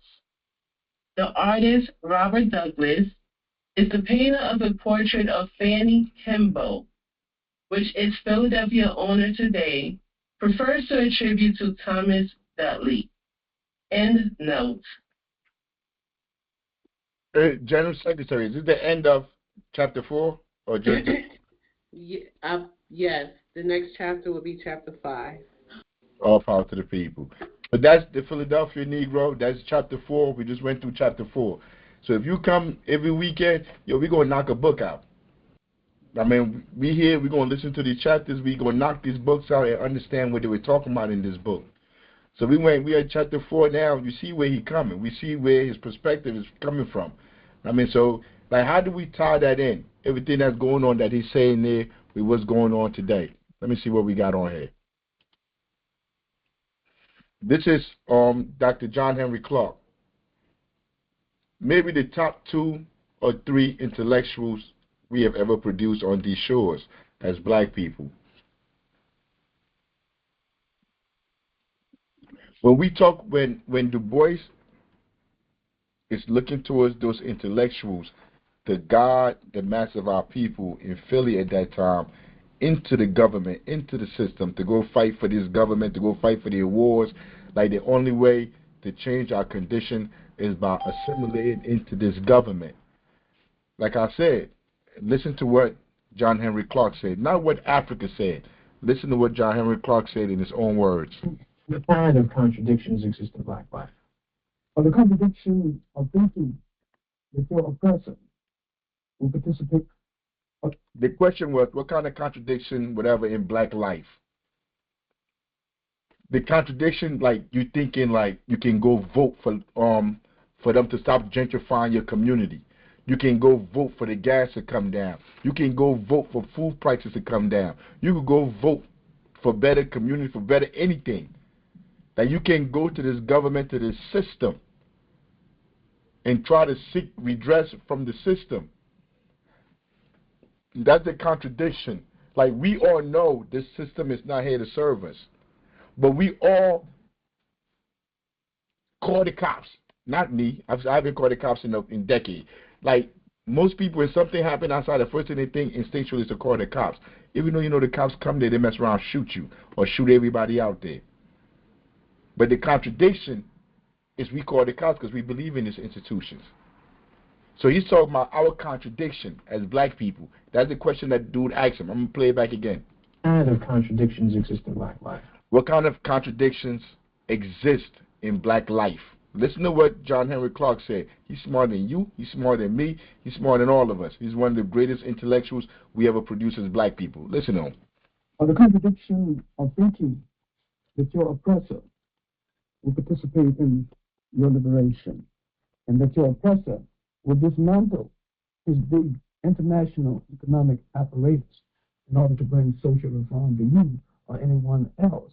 When you put up the apparatus with your labor and with your blood, and use your labor as the seed money to erect the structure of capitalism, the whole economic system, because you had your labor, and that 300 years free of charge, he's erected a worldwide economic system. That's not even enough to think that he's going to give you anything other than crumbs of appeasement from this apparatus, or he's going to dismantle any of it in your favor. Is just downright wow. It is beyond a contradiction. It's a form of insanity. But it's far past contradiction, bro. You say it's a form of insanity. Yo, you're insane if you're going to go vote. Because they've made you crazy to think that that stuff, that illusion is true, that it's actually going to work. You're insane. You can't talk to insane people. Run around talking about Democrats, Republicans. If that's where you are today, there's nothing we can do with you. That's where you at. You're going to have to wake up out of that insanity before we can do anything to help you. Those organizations, those parties will do nothing to liberate us. When I say us, I mean the people. All of us, black, white, Puerto Rican, or Haitian. Remember from the song? Zulu Nation or whatever. But like, the government's not going to liberate none of us. We're going to have to do it ourselves. We the people. And that's what he's telling you. To expect them to do it, you're insane. I don't know how many times we got to say, General Secretary, please make sure you cut this clip out, to share this clip out. You're insane. And that's John Henry Clark speaking. I want to see you go debate John Henry Clark. Get up here and tell me you know more than John Henry Clark about the society we living in. Because I know most of you would. You're that insane to think that. I want you to listen to this. This is the ex-president, Jimmy Carter. Listen to what he said about AIPAC. Because, like, remember I just showed you that video where Israel bombed those people that came to come rescue the people that they are already bombed, and then they bombed them? He's talking about AIPAC. AIPAC is an organization that bribe politicians. You see Cory Booker, they got his name up here, AIPAC, Shakur, and Notorious IDF. That's him right here. That's what's his name? Hakeem Jeffers, whatever his name is, Hakeem something. He the one over here on this side over here. To me, it will be my left. I mean, and Cory Booker is the bald-headed one. But they call my man over here AIPAC Shakur because they work for AIPAC. I'm about to put on and let Jimmy Carter tell you who AIPAC is, because, like, man, why would you listen to me? Let them tell you. And over here is Cory Booker. They call Cory Booker the Notorious IDF. IDF is Israeli Defense Forces. They're the one that go around killing people in Palestine and Gaza. And these two black people, even though they act like they're from us, they're supporting us. These are the black people that they're talking about in the Philadelphia Negro. What's his name? The one that died? Cato. These are the Catos of today. Whatever his name is. They half-breed, half-mixed people. There they go right here. That's them of today.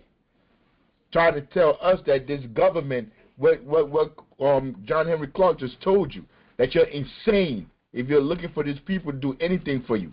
These two clowns are over there or in the government, they're in the Senate, and they keep acting like they're doing anything for black people. They're working for black people. When they're the opposite, they're traitors to black people. And they work for a government right now that's committing genocide. Listen to their president, their ex-president tell you. AIPAC is not dedicated to peace. They're dedicated to inducing the maximum support in America, in the White House, in the Congress, and in the public media for whatever policies the Israeli government has. Americans don't want to. Oh, my bad, y'all. Why do I always do that? I get the hang of this. Israelis don't want to know what is going on inside Palestine. It's a terrible human rights persecution. You say APAC. APAC buys the politicians, buy these politicians to get them to pass laws and policies that serve Israel. But what he really mean by that is the billionaires, the oligarchs that control Israel, buy these two Uncle Toms and these two sellouts to go out there and pass policies, even though they're supposed to be American politicians, working for American residents, citizens, taxpayers. APAC, another government is sending people here to come and bribe them. That's what he just said. I didn't say that. Jimmy Carter said that. I'm about to play Jimmy Carter. Listen to Jimmy Carter. Listen to Jimmy. Tell you about APAC. Listen. Dedicated to peace. Nope. They're dedicated to inducing the maximum support in America, in the White House, in the Congress, and in the public media. Inducing is the way he say bribe. That's what it means. See, that's that college education they got to play around with words. Inducing. To bribe politicians. That's why for over a year, we've been sitting here watching them blow people up and nothing can be done about it. It don't matter how many of you are mad, how many of us are mad, nothing is going to be done about it until they run out of bullets of killing those people. Because that's how this works. You have no power. You have no power to stop them as long as you participate in their institutions and you sign the social contract with them. You have no power to affect them. The only power we have is by walking away from their institution. Like Malcolm said, you must separate. For whatever policies the Israeli government has, Americans don't want to know, and the Israelis don't want to know what is going on inside Palestine. It's a terrible human rights persecution that far transcends what any outsider would imagine. And there are powerful political forces in America that prevents any objective analysis of the problem in the Holy Land. Yeah, that powerful political forces in America that prevent any objective of you seeing the truth. These people, all these politicians in Congress, Democrats and Republicans, because these two are supposed to be Democrats, Notorious IDF and AIPAC Shakur, they're supposed to be Democrats.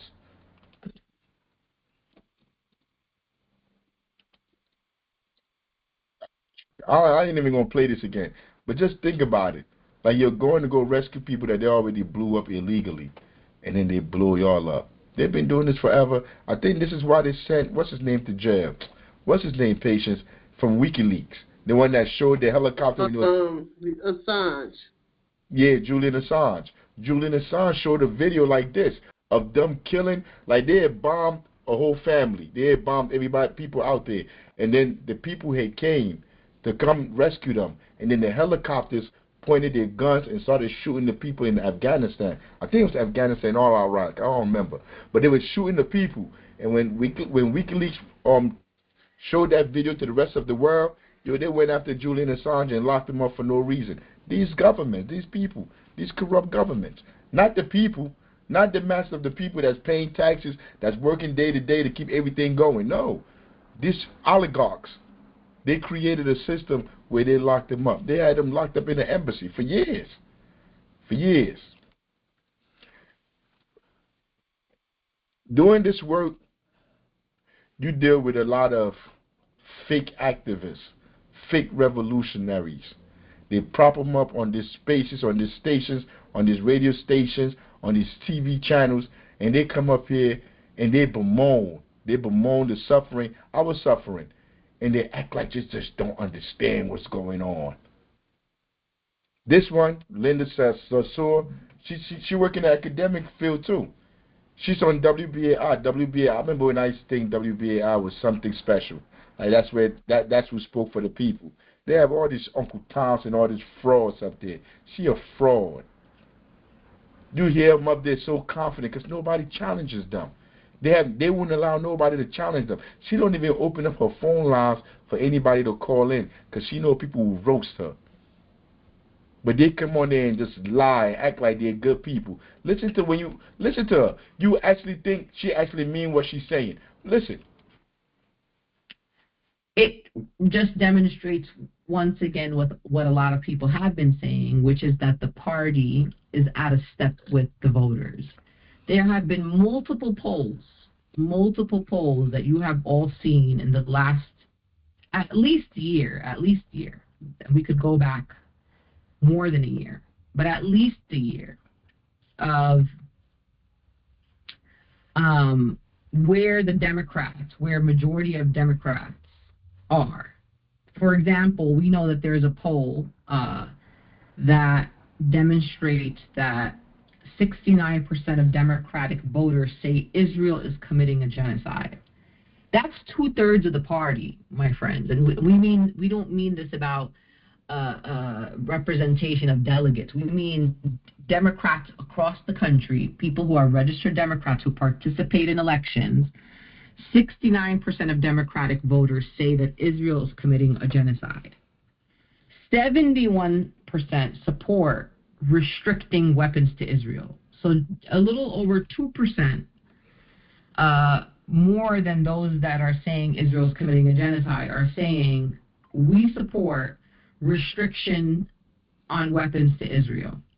And so the fact that the party literally puts themselves in a pretzel trying to figure out how to maintain the party's unequivocal support for genocide and for and against weapons embargoes to Israel is just absolutely ludicrous. Like I don't understand what their strategy is. And these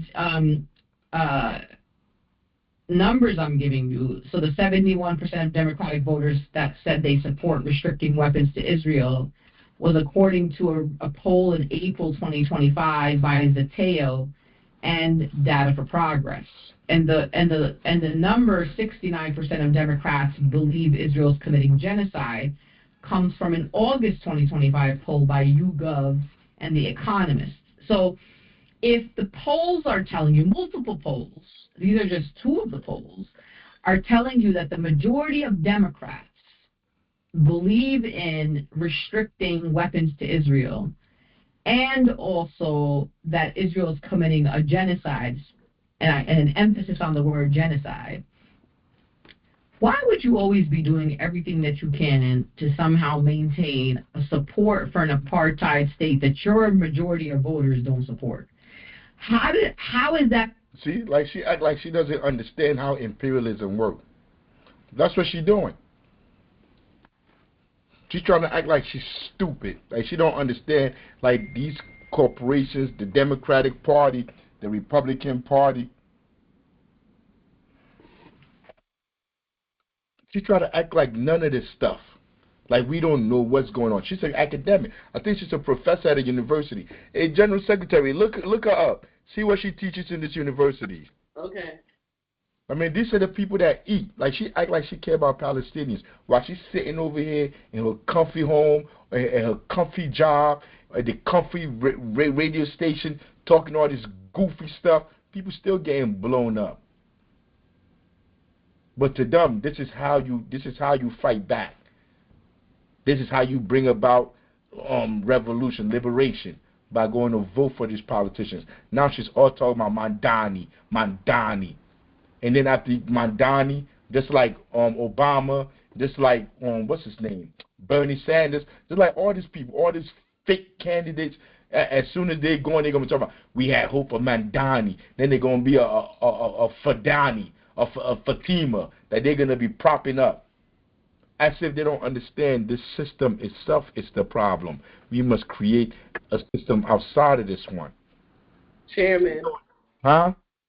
According to the internet, she's not a professor. She was a guest lecturer and commencement speaker for several institutions, which are Millikan University, Whitman College, and CUNY School of Public Health. She did the commencement address at the CUNY School of Public Health. She delivered a keynote address at Whitman, and then she was a lecturer at Millikan. What's her degree in? What's she lecture about? It doesn't say. Give me a second. Go ahead and talk. I'll gather that information. No, because I'm looking at it too. I'm trying to see if I see something here. It says occupations, activist, media commentator.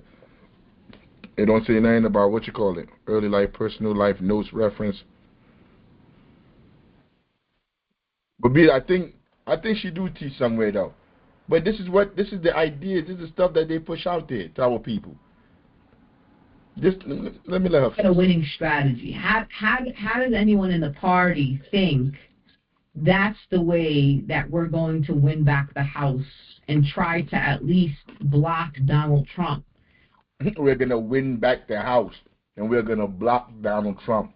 You know all this insane things she's saying out of her mouth? Go ahead, Linda, because I'm not saying this. Cardi, what's his name? John Henry Clark is saying you're delusional. You're insane. Win back the House. You heard her? These are the people they got on WBAI now. Win back the House. When the hell did we ever have the House? But she's talking about the Democratic Party, the corporations that be putting money in her bank account. The Women's March, all those fake march. Remember I told you earlier, when you see people out there rallying, doing all this stuff, there's somebody organizing in the back. Yo, she was with the Women's March when Trump won the first time. They had a big march. I think it started at the airport when he banned them countries. And they went out. The Democratic Party, the people in the party that support the party put all that money, gave them all that money for them to go out and organize people. And they came up with marches. They didn't build no institutions. They didn't do nothing with that money. They came up with marches and they painted the streets. They went around painting streets, putting lines to say that this street is gay. That's the stuff they went to do instead of building schools and economic centers. That's what they did with that money. Because they're here to maintain the status quo, not change anything. For 2 years, from wreaking even more havoc than his administration already is. I mean, somebody really needs to explain this, because it's hard for me to understand how a party goes against the will of its voters and constituents and somehow thinks that their voters and constituents are still going to go to the polls and vote for them. Like, have you not learned anything from 2024? We also saw recent polls about how many voters decided not to participate in the 2024 election because genocide for them was a red line. You know what part of New York? What percent of New Yorkers voted in that mayoral thing? I think less than 10% of the residents in New York voted in that election. When they say New York came out, the whole of New York came out supporting him, the majority. Yo, it's out of 10%. He won probably like, what did he win, like 60% out of 10% of the people there?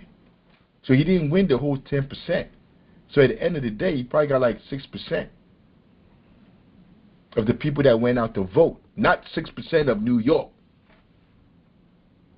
Of the people that went out to vote. And then they run around saying New York, everybody support him. Everybody don't support him. Everybody don't vote. The people that don't benefit from the system don't vote. The people that vote are the people that work in the government, the people that work in these private corporations, these companies. Those are the people that go and vote. The average person out here is not voting. They know all of this is a lie. They know the system is a lie. Instead of not voting and not doing nothing, you'll join us. Don't join a organization. Join us. I'm not sending you to go join nobody else because they ain't doing what we're doing. They're not talking about building institutions. I'm not, because I could tell you. I could say, you know what? Join an organization, because I understand once you join an organization, you're going to start becoming politically aware. But even if you join an organization, They could sidetrack you. They could have you going down for the next 15, 20 years saying you're doing something that's noble, you're walking on the right path, and the whole time you just helping them bamboozle and hoodwink the community. Yo, join us. If you want to change anything, I don't care where you at. You could be in Alaska. We're going to start a Black Panther party right there where you at. You got black people there, you got a government there, then it's a Panther party that can be built there. Wherever you're at, any corner of the world, you can join us. Work from there. We're going to help you. We're going to help you from here. General Secretary, should be on here? No, I don't see him. Shuby supposed to be on here. He's in DR. Shuby, if you on here, say something, bro. He sent me a text. He said he was on here. But Shuby's going to be on doing our organization in DR. He's heading the organization there. Wherever you are, don't join the NAACP, the Urban League, Black Lives Matter. Don't join none of these fake organizations that are not talking about building institutions. Building institutions in our community. That's where we at. We're no longer at voting, trying to get people to like us, trying to find fancy ways to say that I'm a human being. At some point, you got to get tired of that and start building for yourself. Stop going around begging people, thinking these politicians will do anything. We way past that. And I will say it again, and I've said it here before on WBAI, that I will not. Hey, hold up. I don't know what this is the General Secretary brought me, man, but this thing right here, rocking. Yo, can I get some more? I'm coming. Hold up.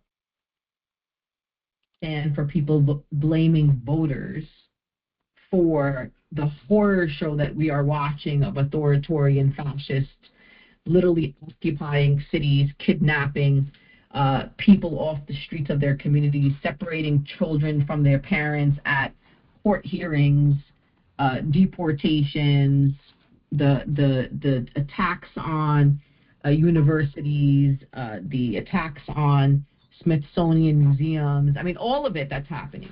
I'm not blaming that on the voters. I'm blaming it on party elites, in particular in the Democratic Party, who think that they can do the same things over and over again and think that they can win. And the fact that they forgot that they lost every swing state in 2024. Let's just be clear. They did not only lose in states that had significant Arab and Muslim/Palestinian populations. You lost in every swing state, and here you are again engaging in similar behavior that we watched you do at the DNC last August, literally almost exactly a year ago, where the party couldn't do something as simple and symbolic as give an opportunity for a Palestinian speaker to get on that DNC stage. They gave hostage families the opportunity to share their pain and trauma. But God forbid a Palestinian or a doctor. She don't know? You think she doesn't understand why the Democratic Party won't allow them to come on there? She understands. She understands these corporations are fascist. The Democratic Party is a corporation, not just now, under Biden, that they're fascists too. When she talked about, what you think, Biden wasn't kidnapping people off the streets? Under Biden, they took Uhuru to court. And they tried to send, how old is my man from Uhuru? Yashitali. Somebody Google it up and see how old Yashitali is from Uhuru. The Biden administration took them to court and called them terrorists and tried to lock that man up for the rest of his life, where all they were doing in the community was trying to spread awareness, telling people what everybody know. The police don't serve you. This government don't serve you. They said he was getting all of that from Russia. Russia told him. He 90-some years old, I think. He needed Russia. How old is he? Let me look it up. But he needed Russia to tell him that the police shoot you in the back over here 30 times for having a comb in your back pocket. I'm telling you, these people are dangerous, man. Let me let her finish doing her little talk, and she done. Who served in Gaza, who treated children or did surgeries on children, or a Palestinian American elected official who was voted in by diverse constituencies God forbid, a Palestinian or even any like semblance of a voice of Palestinians was on that DNC stage. So the party still learned nothing. So we'll watch today what happens at the DNC summer meeting, where again, a courageous few are going to go back to the drawing board. I commend them for not giving up, and whatever happens, it will be in the history records that they did what they could with what was available to them at the summer meeting at the DNC. And so I always think like it's hard for us to think about it in the moment that it's happening, but these are the types of stories that we'll look back at. When people ask what did they do during genocide, this moment of incredible delegates from around the country. In fact, the woman who was leading the delegate is a delegate from Florida, like the state of Florida. Like, that's a good story. And her and her friends are going right back to the table. And the fact that they're not giving up is incredible. And it's Anyway, shut up. But look, Yashiteli, the person that Biden tried to throw into prison, he was born 1941. I just looked it up. He should be like 80-something years old. 80-something years old. The Biden administration locked them up. Black people. They don't have no guns. They're not running around shooting nothing. All they're talking about, they're just talking. Because I haven't seen no institutions myself. I mean, I haven't seen no institutions. I don't care. I'm not talking about something that organizations create that's like that they're selling, using to make money. I mean, whatever, to fund what they're doing. I understand that. Those are not institutions. You're trying to do business. I am talking about institutions that serve the community for free. The people are part of it. The institution belong to the people. Not just you saying it, but literally their name is on the deed, everything. It belongs to the people. I ain't seen nobody build none of those institutions. When people say they're building stuff to, for economic purposes, to capitalize on the community. That's what I often see. But be that as it may, Biden took the Uhuru and Yashiteli, a couple of them, I think it was two of them. One of them was white, I believe. Took them to court. They were influenced by Russia. Russia was making this guy that was born 1941. He's been in America. He's been around the Black Panthers. He's been around all this civil rights movement. He started Uhuru in 70-something. I think 71. From 71 to 2022, 2023, Biden got this guy in court, talking about he's a terrorist. And then you have this clown right here. She's sitting up here. She was born in Brooklyn. She's from Brooklyn. Born and raised in Brooklyn. And she out here, she's the black Arab or whatever. She out here acting like she care about the Palestinian people. Talking about the Palestinians. It's all social credibility. That's all they're doing. There's no solutions. They have no solutions. They have no solutions to nothing. She's just bumping her gums. Talking about Trump is kidnapping people. Biden was kidnapping them too. Both parties kidnapping Americans, kidnapping people off the streets. But people like her are not there to tell the truth. They're there to just side with one side because they're putting money in their bank account. And she could prove us all wrong by showing how the Democratic Party has never put money in her bank account. Or anybody affiliated with the Democratic Party has never put anything in her bank account because she do this for the love of the people. Let her show that. Because I could show that. I could show that. We could show that as Panthers. Like, this is the America we know. Under Trump, under Biden, this is the America we know right here. Are we free to go? They're asking them for their IDs. You're supposed to be free. They're just stopping children. These are kids. They're stopping. This is the police. This is what we deal with in America. So if you're around the world and you're watching this, you don't understand how the reality here. All you see the stuff on TV. This is what happens with us, with the police here. Are we free to go? Are we free to go? Look at this guy. He look Asian. He look Asian. So it's a class thing. He's standing right next to this white man. It's a class thing. They probably got some black people out there too. Are we free to go? Are we free to go? Are we free to go? Are we free to go? Are we free to go? Choi. That nigga named Choi. His name Choi. C.K. Choi or something like that. Word up. Look, so now it's like you talk about race. How can you really quantify race? How can you really weigh race right here? Like that dude from China is probably a black dude with a police vest on. Yo, our issues is by and large really class now. I mean, race is a byproduct. And as a black person, and I'm not just black, I'm black as hell. I'm black, black, black. I'm not like light skin, little brown skin, cinnamon brown hair. Yo, I'm black as hell, so I know how racism work here. But our condition is a class one. Because you could have somebody blacker than me. I think Obalaji got me. I think Obalaji blacker than me. I mean, but he worked with the mayor and them. He's with the mayor's family. And they going around here oppressing people in North. So it don't matter. Free to go. Are we free to go? Are we free to go? They got a woman. It's a woman right there. Are we free to go? Are we free to go? He look like he Arab. Look at his nose. He look like he's something. He from one of them places. He ain't from New Jersey. He ain't from California. Look at his nose. They come from somewhere. They come from somewhere. These are the people. Like, how can you say it's a racial? It's like by and large race. Yo, it's a class. We're dealing with class issues here. Are we free to go? Look at the community. Look at the community they're in. Look at all of them. Look at them. Look at them. They're in a black community, in a poor community, and this is the police presence.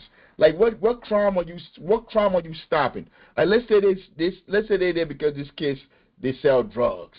I'm making this up. I don't know why they was there. Let's say they're there because the kids sell drugs. You think this police, all these people here, is going to change them selling drugs? Or is it the overall imperialism that they got to deal with, the capitalism they got to deal with, the worst schools in that area, no jobs, low paying wages? Is that not what commit the social ills? And you think you throw these police in there, that's going to solve that? It didn't solve it 2025, 24, 23, 22, the teens, 99, 94, 95, 88, 85. It didn't solve it then. You think it's going to solve it now? They know what the problem is. They're trying to police and keep everything tight in a box. They don't want it to blow up. They're not really trying to solve the issue.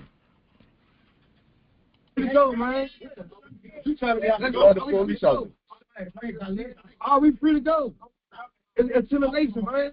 Are we free to go, man? It's assimilation, man. Can't do that, man. Friday community thing. Can't do that, man. We don't have assimilation, man. Can't do that, motherfucker. Are we free to go? You're free to go. You're free to go. All right, then. All right, thank you, man. Y'all have a nice day, man. You're free to go, man. That's our relationship with the police. They police our community. And if you don't accept that, if you think the police are nice guys, they're here to serve and protect, you're naive. You're insane. There's something wrong with you. This is what we're dealing with. There's nothing you can do to make them better fucking people. Because good people don't take fucking jobs like that. Good people don't want to beat off us and shoot people in their fucking neighborhoods. Good people don't want to take fathers out of their fucking homes. Good people don't want to fucking criminalize mothers for trying to feed their fucking children. Good people don't fucking do that. So at the end of the day, thank you, officer, for showing who the fuck your motherfuckers really are. About the fucking shit bags in the uniform. Fucking waste of space, goddamn disgrace into a fucking uniform. Fuck y'all. That's how everybody should be feeling about the police.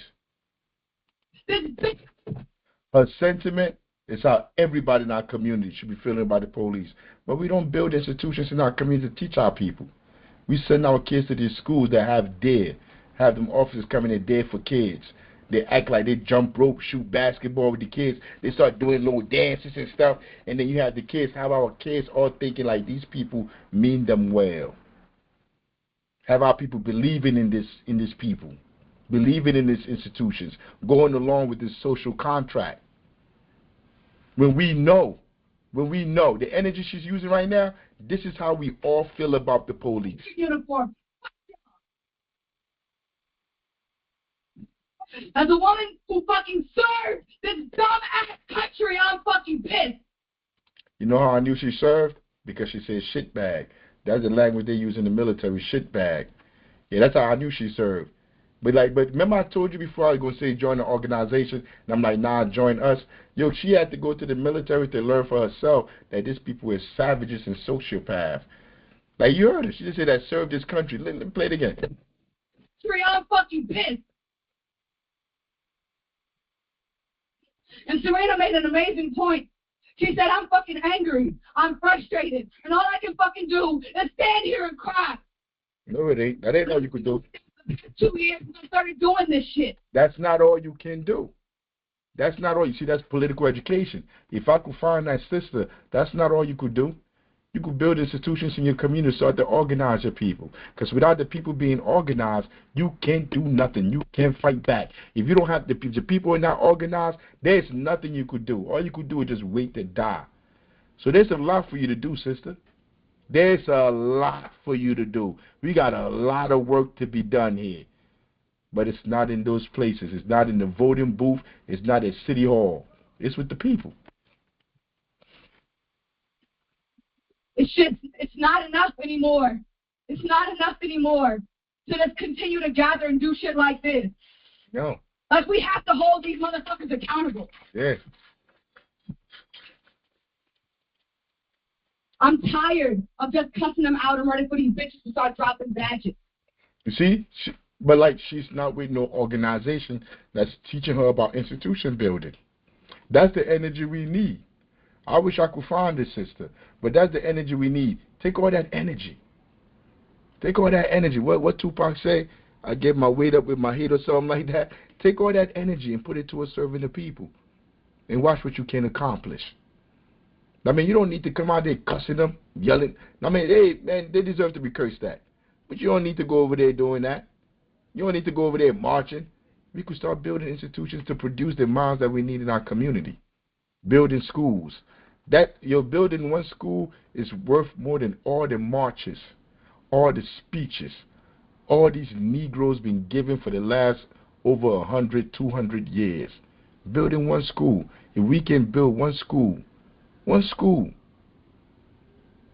to educate our children, to liberate their minds, that one school, that institution is more powerful than all the politicians, all the activists, celebrities, entertainers, everybody that ever been around, all the marchers combined, all of them combined, because you're actually on the path to liberation.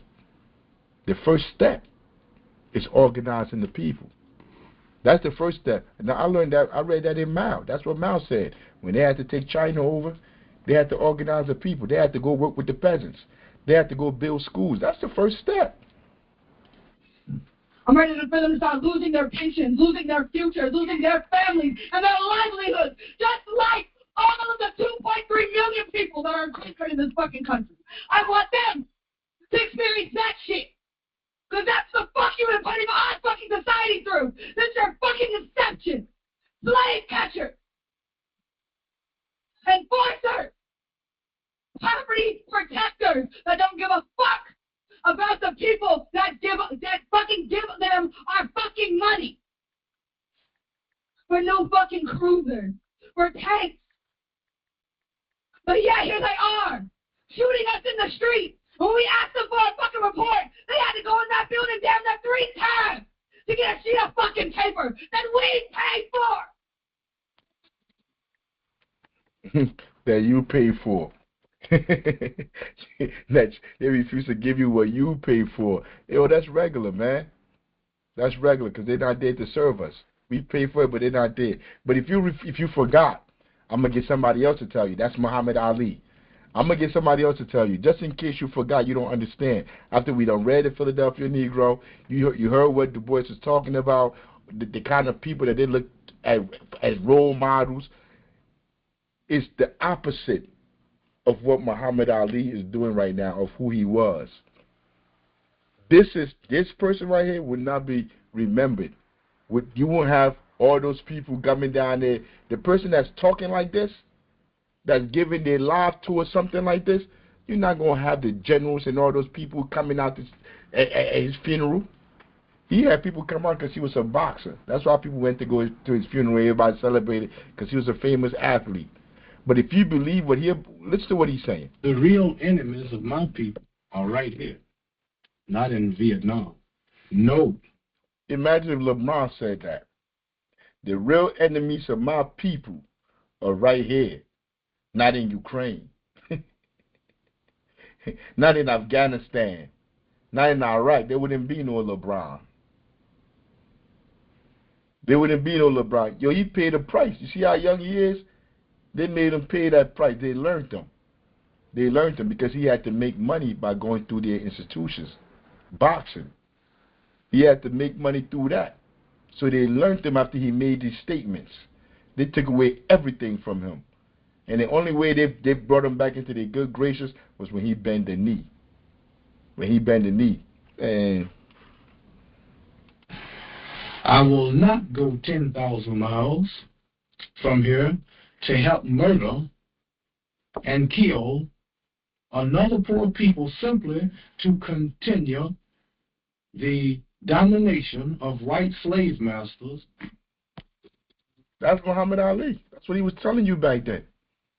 The domination of white slave masters. Now they call him Elon Musk. These are the slave masters of today. These are the people that own all these rich people, these billionaires, millionaires. These are the slave masters of today. These are the kings and queens of today. Because everybody wasn't a king and queen. Everybody wasn't a millionaire. Everybody wasn't a slave master. It was only the rich of the rich. And then they put all that other stuff in there to try to divide everybody. Yo, this is our comrade right now, Chairman Paul. He out in Philly. This is what we do in our communities as Panthers. Because this is not all about like, yo, because when you go to shows or platforms and you listen to these academics, these people talk, they pontificate of what we need to do in our community. We're already doing it already. That's why I say join us. We're already doing it. Listen to how he talked to his pigs. If you don't hurt people. Oh, look at the pigs. You see, ain't no white Asians. It's all black people. These are black pigs. Black pigs. We have to come out and police our own communities. Listen to Chairman Paul. Don't you ain't gonna watch me again. Shut your ass up. You better not watch me again. Shut your ass up. I'm right here. If you... Yo, that's my favorite part in the video. When he tell, man, shut your ass up, man.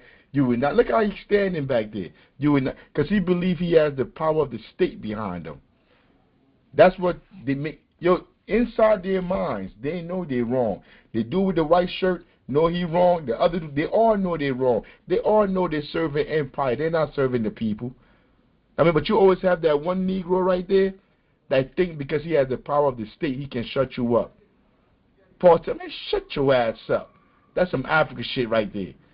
I probably say, shut your bitch ass up. Don't hurt people. Don't you ain't gonna watch me again. Shut your ass up. You better not watch me again. Shut your ass up. Yo, like this is so deep. Like I want to play it back. He said, don't step towards me. He's waiting for a reason to do something to him. This is the kind of police. This is the police we deal with on the streets. Look, he didn't even step to him. Watch Paul and look. People, don't you ain't gonna watch me again. Shut your ass up. You better not watch me again. Shut your ass up. I'm right here. Okay, take another step. This is a position. I know. I know I'm right. You shouldn't have the badge on your fucking belly. This is what's going on. If the people in the community are mad about what y'all doing, you should be listening to what they say and trying to fix it. Not getting in their face talking about, I wish you would, because I will. I'm not scared. You see how many of y'all, comrades, walk 50 feet that way. Walk 50 feet that way. Excuse me, can y'all back up just a little bit? I'm going to display something. I'm by myself. I'm not scared of all of y'all. Right? I'm telling you, if black people are brutalized in Philadelphia, we're going to get involved. We don't want to get involved. We want to serve the community together. We want to stop the drugs and stuff together. But you can't be on both sides of the line. So you can't be punching people or stepping on their head or laughing at them while they're having a seizure and then want somebody to be nice to you. You see what I'm saying? If I did that, my comrades did that, I'd fuck my comrade up. My comrade would be walking around next to me in uniform, and I wouldn't care if I got fired or sued or any of that shit because I stand for it. You're supposed to stand for that. See what I'm saying? I hear so if you right, but that shit right there wasn't. I hear you, but what I'm saying. You see how the people start coming out, start walking up to start seeing what's going on. Once you're standing up to these people, hey, yo, you know what? Plug real quick. On Wednesday, I start the political education classes again. On Wednesday, 7 p.m., we start the political education classes for the new members that's going to be joining our organization, joining our ranks. It'll pull up. We show a video, and we talk about how Huey P. Newton and Bobby Seale went out because they refused to put up a street light. So they went out to show the people that you can demand accountability by doing it yourself. And once they went out with a gun and a street sign, and there was somebody there directing the street, they had on the gloves. One person was turning, like they out there working, and the other one got a gun on them. Anybody that come over here and tell you to stop, he told them put a bullet in them. You see what Paul doing? That's what he's doing. He's going out. What they call it again, patience? He's showing them by what? He's showing participation through observation, or participation through observation. That's what he's showing them. Look how they saw walking up. You see that sister walk up right there? See that? Participation through observation. They're observing. They're watching him challenge them. These pigs, somebody was on the ground catching a seizure that I think they probably done kicked in the head. And the pigs are standing there laughing. And everybody's too afraid to challenge these people. Comrade Paul went out, put his gun on his hip, went out with his comrades, and you're like, let me see y'all do that shit again. Don't nobody pay Paul to do that. Don't nobody pay the Black Panther Party to go out to the communities. We could be in our homes watching TV, watching football, Netflix, watching whatever goofy stuff y'all be watching. We could be home watching it with our families. But we leave out our homes, put ourselves in danger to come out there and serve the community. Because that's all part of what we're doing. It teaches us once you do that, people will observe it, and they'll get the courage to come out and start doing it themselves. On Wednesday, I don't know if that's the class where I teach it, but we start our class on Wednesday. I'm going to be teaching that we learned that from Huey P. Newton. That's what he's doing right there. So we're not asking you to go join no organization. We tell you to join this one. There's the one we know. There's the one we know that's putting in work. And if anybody else is interested in building institutions, pull up. Let me know. Whatever your organization is. If your fight is against imperialism, we with you. We can work as allies, because that's who our fight is against. Our fight is against imperialism. It's not against white people. It's not against gay people. It's not against Catholic, Muslims. It's not against none of that. Our issue is imperialism, the landlord, the slumlords, the corporations, the people, your boss that won't pay you enough. Your boss that decides you do all the money, he gets to stay home, but he keep all that money and live in Europe somewhere while you living in the projects. That's who our enemy is. You're not our enemy. Your little group, you're not our enemy. Ain't nobody worrying about you. You want to defeat them, that landlord, that slumlord? You want to defeat these politicians? Come join us. Because with you, we become stronger. Without you, we're weaker. General Secretary, you got anything you want to say? Yes. So we are selling dinners or snack quick bites. Because, again, it costs money to run these programs. So we have to create an economic base for our organization. So we're going to be selling meals all year round. But we can't bring the grill out unless we have at least 10 orders. So please, if you want some grilled food, reach out to your neighbors, reach out to your family, get them orders in, or you can buy your plate for somebody in the community. People are hungry. Hold up a second. All power to the people. No, we have to raise money somehow. Ain't nobody coming here asking you for no money. That chicken be busting. Bruh, I know how to cook. I went to school to learn how to cook. That's a secret most people don't know. I'm on the grill. I'm not trying to get rich. I'm not trying to make money to pay my rent. Everything we do, we're about to start our after-school program. When they go back to school? When the children go back to school? I think next week after Labor Day. The kids go back to school. We got the after-school program going.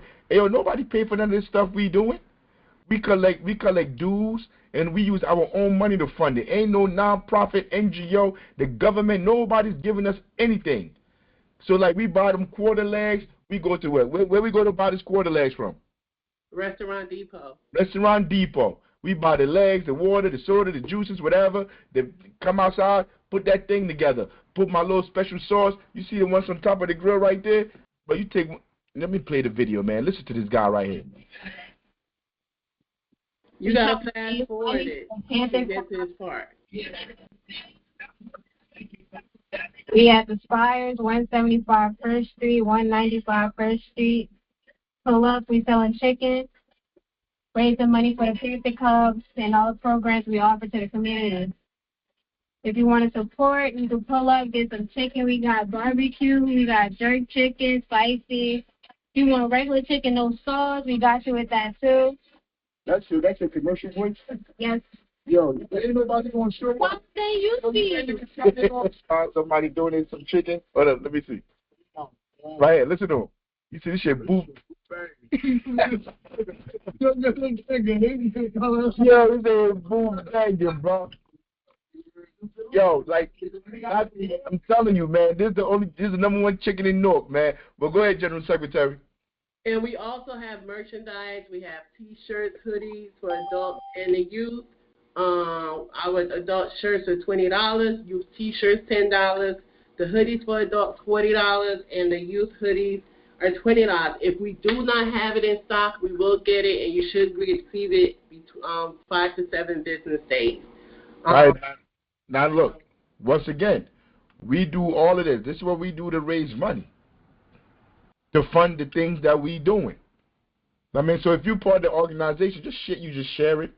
If you're not even part of the organization, just share it. We live in a world that's controlled through social economics. Yo, we're not trying to take nothing from you. Excuse me. We're not even asking you to donate nothing to us. If you want to help us out, yo, buy the hoodies. Buy the hoodies. You get a hoodie, the same price you would pay if you went and buy hoodies. It's winter time. I mean, we try not to ask nobody for nothing because we know how hard life is right now. So if you want to support what we're doing, cop a T-shirt, cop a hoodie, yo, if you really want to support it, you want to be part of it, join us. Join us. But that's it, General Secretary? I think there's another one. It's the after-school program. After-school program. If you're looking for a program for your kids after school, we provide that for free. You can hit us up. But again, we need people to buy our food and merchandise so we can support these programs. These programs are going to run regardless whether you buy food or not, but it helps if you support these programs. And that's our summer camp and 1v1 Youth Basketball Scholarship. We need money for the scholarship program. So again, reach out to us. The phone numbers is out there, the emails is out there, and it will be posted when we post this video. Thank you. All power to the people. All power to the people. Wait, do anybody got anything they want to say before we close out the show? The floor is open. Going once, going twice.